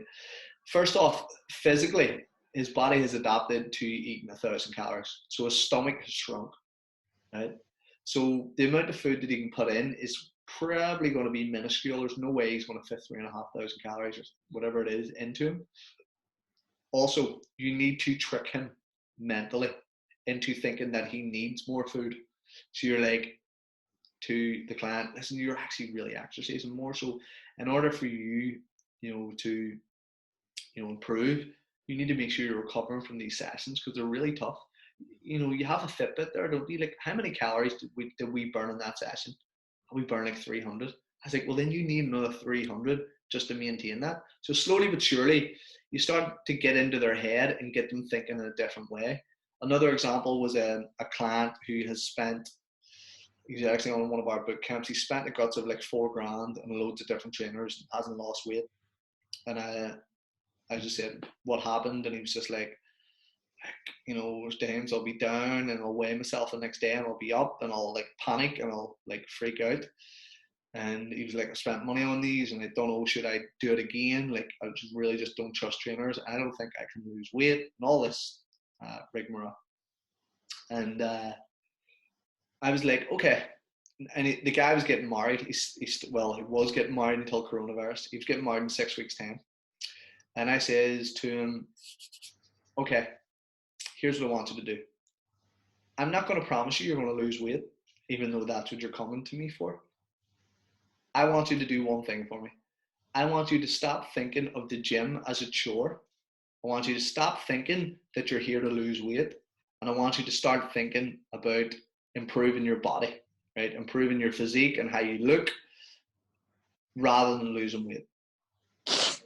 Because your partner is still going to marry you. Like, it's 6 weeks away. It's pretty much fucking, you're tied down, right? So she doesn't really give a fuck about what shape you're in because she's still willing to marry you. But why don't you look at nutrition and training a completely different way? Instead of a means to an end, which a lot of people do, they look at, I'm only using this tool to get me said result. And when I get that result, I'm not going to do it anymore. Like, why don't you look at it as a means to an end for you and your mental health, for you being able to move better and to just generally feel better about yourself? Okay. Yeah, that makes sense.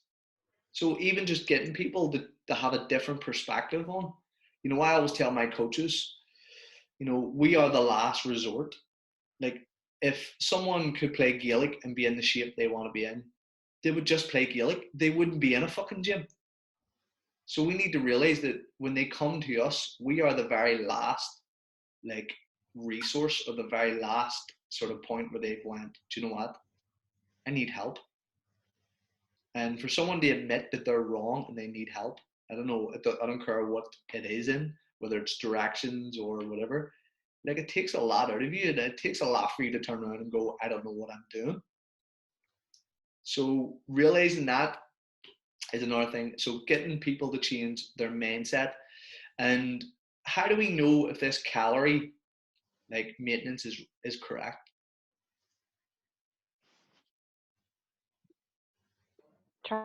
Trial and error. Yeah. Trial it and see if you lose weight, and if you don't, then reduce the calories further. Bingo. Bang on point. That's it.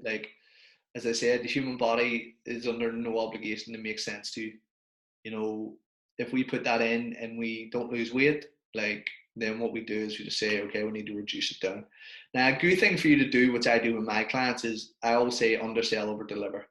So when we're working out a calorie model for them, it's like, listen, if you don't lose weight in the first week, that's okay. So I'm more or less, I'm addressing that situation, like, because all I'm trying to do is figure out how much food like you can eat.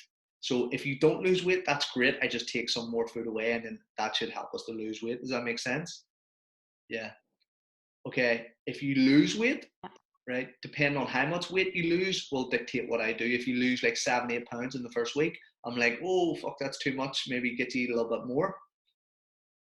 And they're like, but you know, they'll explain to you that they want to lose loads, and you just explain over a period of time, you know, it's better.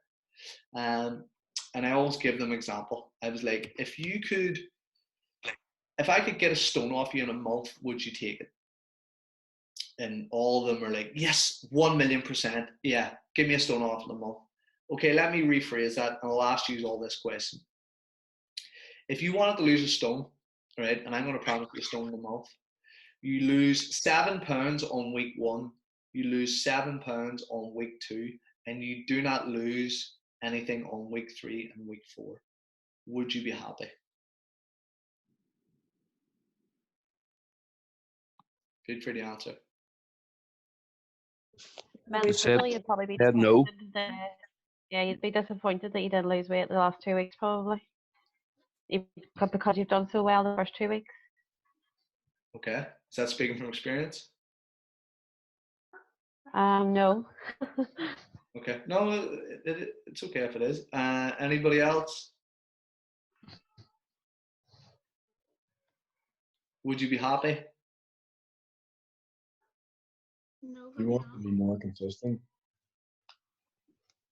Yeah. Like, Sustainable. once I rephrase that question, the majority of people are like, oh, like, I haven't lost in the last 2 weeks, as Amy was saying there. Like, I promised you a stone. I've got you a fucking stone, but now you're busting my balls. And it's not their fault. It comes down to how we measure progress as human beings.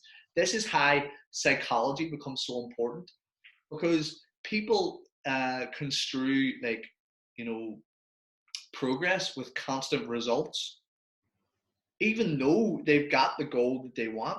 But if that person lost, you know, £3 a week, that would be actually better than them losing 14 pounds in 2 weeks. Isn't that mental? It's the same weight loss goal, but it's working with someone and making them understand that. So, like, obviously, if they've dropped too much weight in that onset, I'd be looking at how horrible their diet was, and, you know, where they were calorie wise and stuff as well. But yeah, last thing, what's the sources of information that can fast track us?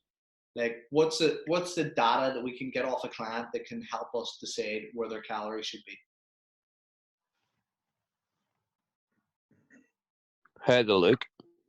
How they look, yeah. So their weight, their measurements, yep, can play a big factor. If they're really overweight, you know, I might not give them 3,700 calories. What else? Whether they're male or female. Yeah, can have an effect. Yeah, you could say somatotypes as well, but anything else? Sorry? Like their age, how old they are. Yep, their age, their previous diet and history, training age. One piece of information that I would ask from every single one of you, if you wanted me to help you with nutrition, what would it be?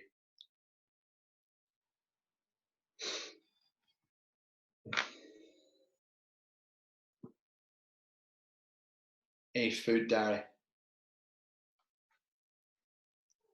Track your food for 3 to 5 days. Okay.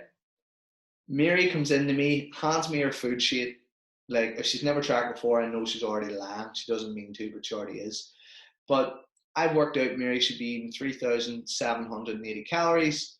She's only eating 2,000. What do you think would happen if I give her the 3,780 calories?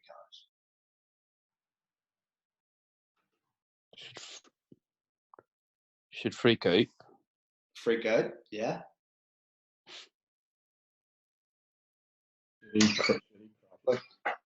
Sorry, Shane? Could use it as an excuse just to eat more. You say you gave her 3,000. You gave her more calories to eat. No, if I've worked out she should be eating 3,780, but she's only eating 2,000, what would happen if I give her 3,700? I should would increase the amount of food she's eating. She mightn't accustomed to packing that much food. So a couple of things could happen, right? She could not actually be able to eat that amount of food, right? Which is a high possibility. She could have suffered metabolic adaptation because she has been chronically dieting or has been dieting a few times. Okay, so that's where her dad age and her dad history comes in. I'm just going to stick this phone charger on, sorry, or charger. And also the fact that if I give her those calories, which I've estimated, the potential for her to put on weight is probably high. Okay, so a critical piece of information that you have, the human body is not a mathematical equation, right? It doesn't work off math. So me just working this calorie model out doesn't mean that it's correct, because there's 5, 6, probably 10 different ways you could work out someone's calories. We cross-reference that with what they're actually consuming. So if she's eating 2,000 and I've said to her about 3,780 as her maintenance, like, to make this really, really easy and simple to understand, we're probably going to meet in the middle, right? Even 3,000 is far too much. I know. I'd maybe start her at 2,400. Does that make sense? Yeah. Yeah. Yeah. You will get people who you've worked out this math equation for, and it just doesn't fit. Like, look, your job as a coach is to be an accountant and a data analyst. As an accountant, you look at the numbers. 5 sets of 5 on squat. Is the weight going up? Awesome. That shit's working. Like, are you losing weight on the data I gave you? Yes, that shit is working. Okay, your weight isn't going up on the lifts. We make a change. Your weight is not going down. We'll make a change. Like, the data is there in front of you. You can see it clearly. The scales are not moving. The weight is not moving. You make a change. Now, again, it's very, very simple when it comes down to exercise, but when it comes down to nutrition, people tend to overcomplicate it. You're just not doing enough, or you're not eating less. So use all the sources of information that you have, their previous diet age, previous history, you know, any of the fad diets they've done, how active they actually are. Do they sit on their arse most of the day? Like, their weight in pounds, this, and their food diary. And then pretty much is, I think it was Amy saying earlier, it's trial and error. Like, human body, again, is under no obligation to make sense to you. If you, like, you know, if that person's on 2,000 and then we give them 2,400, like, and I increase her protein intake and Mary loses weight, who do you think's a fucking genius? Like, again, in terms of marketing, your clients do not trust you until you get them results. And when you get them results, then you can start making it a lifestyle. And that's where you hear, you know, people going, oh my God, like, I'm eating more food than I ever have and I'm losing weight. They don't understand the process behind it's happening. We do. We know that their metabolism has been adapted for a long period of time. And as we slowly build it up, their sleep improves, their strength improves.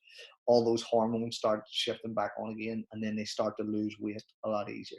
So make sure that information that you have, you cross-reference with all the other forms of data, and that helps you make a more informed decision. And there's a simple thing that they say about entrepreneurs. Like, if you're a business owner or an entrepreneur, you should be able to make a decision with only 30% of the information, right? The people who overthink or think that they need 100% of the information are the ones that wait too long. And the market does not reward people who wait. You know, Lenny says it all the time, okay? If you're sitting there on your arse thinking about something, the likelihood of you constantly going to keep thinking about it is pretty high. So, like a lot of time as a coach, you know something's not working. You look at what you have available to you tool-wise. Okay, that person's not losing weight. What can I control? Can I get them to train more? No. I'm going to get them to eat less.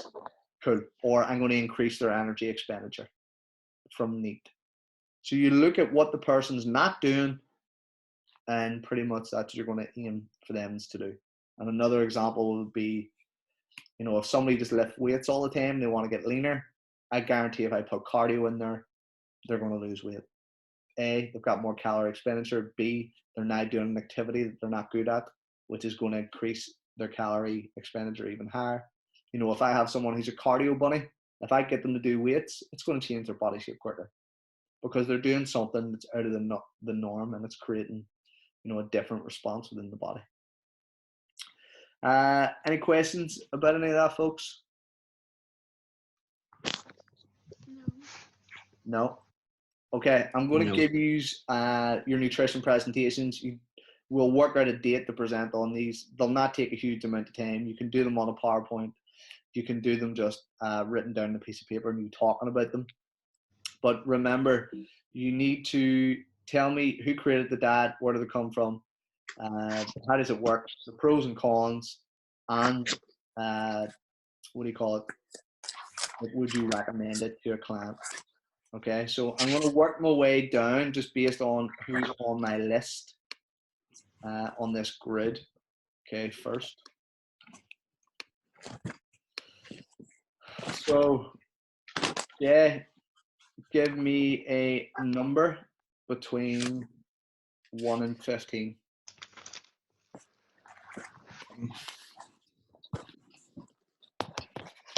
What did you say? 7. 7? 2 seconds. Yeah.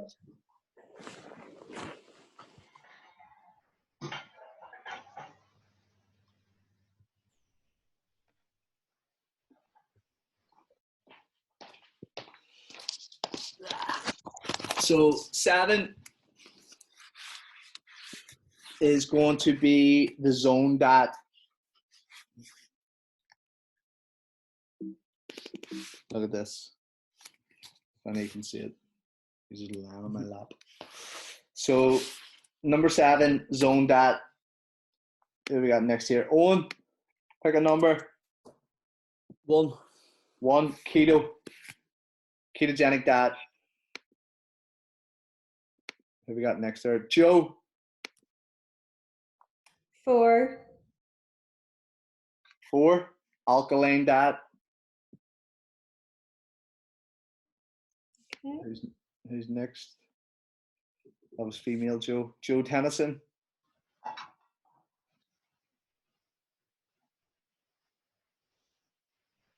No, anybody in chat there? No. Giuliano. 9. 9 is where are we? Caveman diet.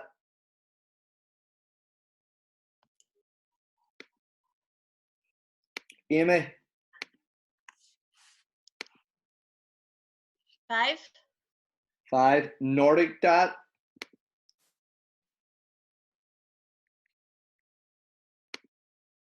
Nordic diet, is that okay? Yeah, I don't know much about it, but I'll find it out. Patrick Barnes, which I assume is Marty. I don't know how to change that. I used his details yesterday to sign in this. 13. 13, the Dukan diet. Oh, Dukan. Sweet. Cora. 12. 12. If it fits your macros and flexible dieting. Okay. Is that like the same name? Yeah. They're two similar concepts, but they're slightly different. That's why I have both. If it fits your, sorry, what? If it fits your macros. Yeah. And flexible dieting. No worries, thank you. Gareth. 15. 15. Intermittent fasting. Okay, intermittent fasting, and I want a couple of different protocols, not just 16/8, full 24-hour fast, shit like that. Okay, no problem. Who's the only one that didn't get there? Joe Tennyson. Aye, PJ. Yep. Give us a number, bud. 6. The dash that DASH. Okay. Okay. Is there anyone else left in Delta that has to get the, like, Patter is away there, isn't he? Yeah. Lorraine's not on tonight. And Neve. Pick one for Sean Whaley there and give it to him if you want. Yeah. Neve and Lorraine aren't on it tonight. Okay. So I'll write this in the chat if you want to pass this on. Right, so Neve will give her carb backload. Lorraine.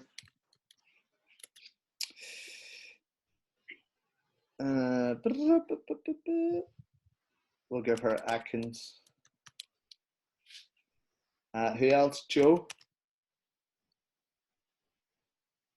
Who else is there, sorry? Shay. Shay? Whaley as well. John Whaley. Ian McDonough as well. Did he do Tuesdays or what? Or? I don't know. Not sure. Right, so Shay, I'm going to give Cambridge that. Sean Whaley, did you say? Aye. Yeah. Yeah. Sean's going to do South Beach. Who else? Juliano here. Pavel. Pavel, aye. Pavel. I want to give him Weight Watchers and Slimming World.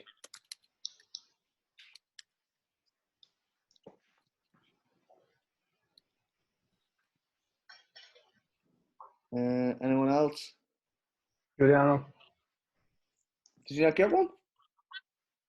No, I was disconnected. I don't know why. So I, you know, when you asked me the number. Did you not give me 9? Yeah, and then I was disconnected, so I didn't sorry. hear. Zone that.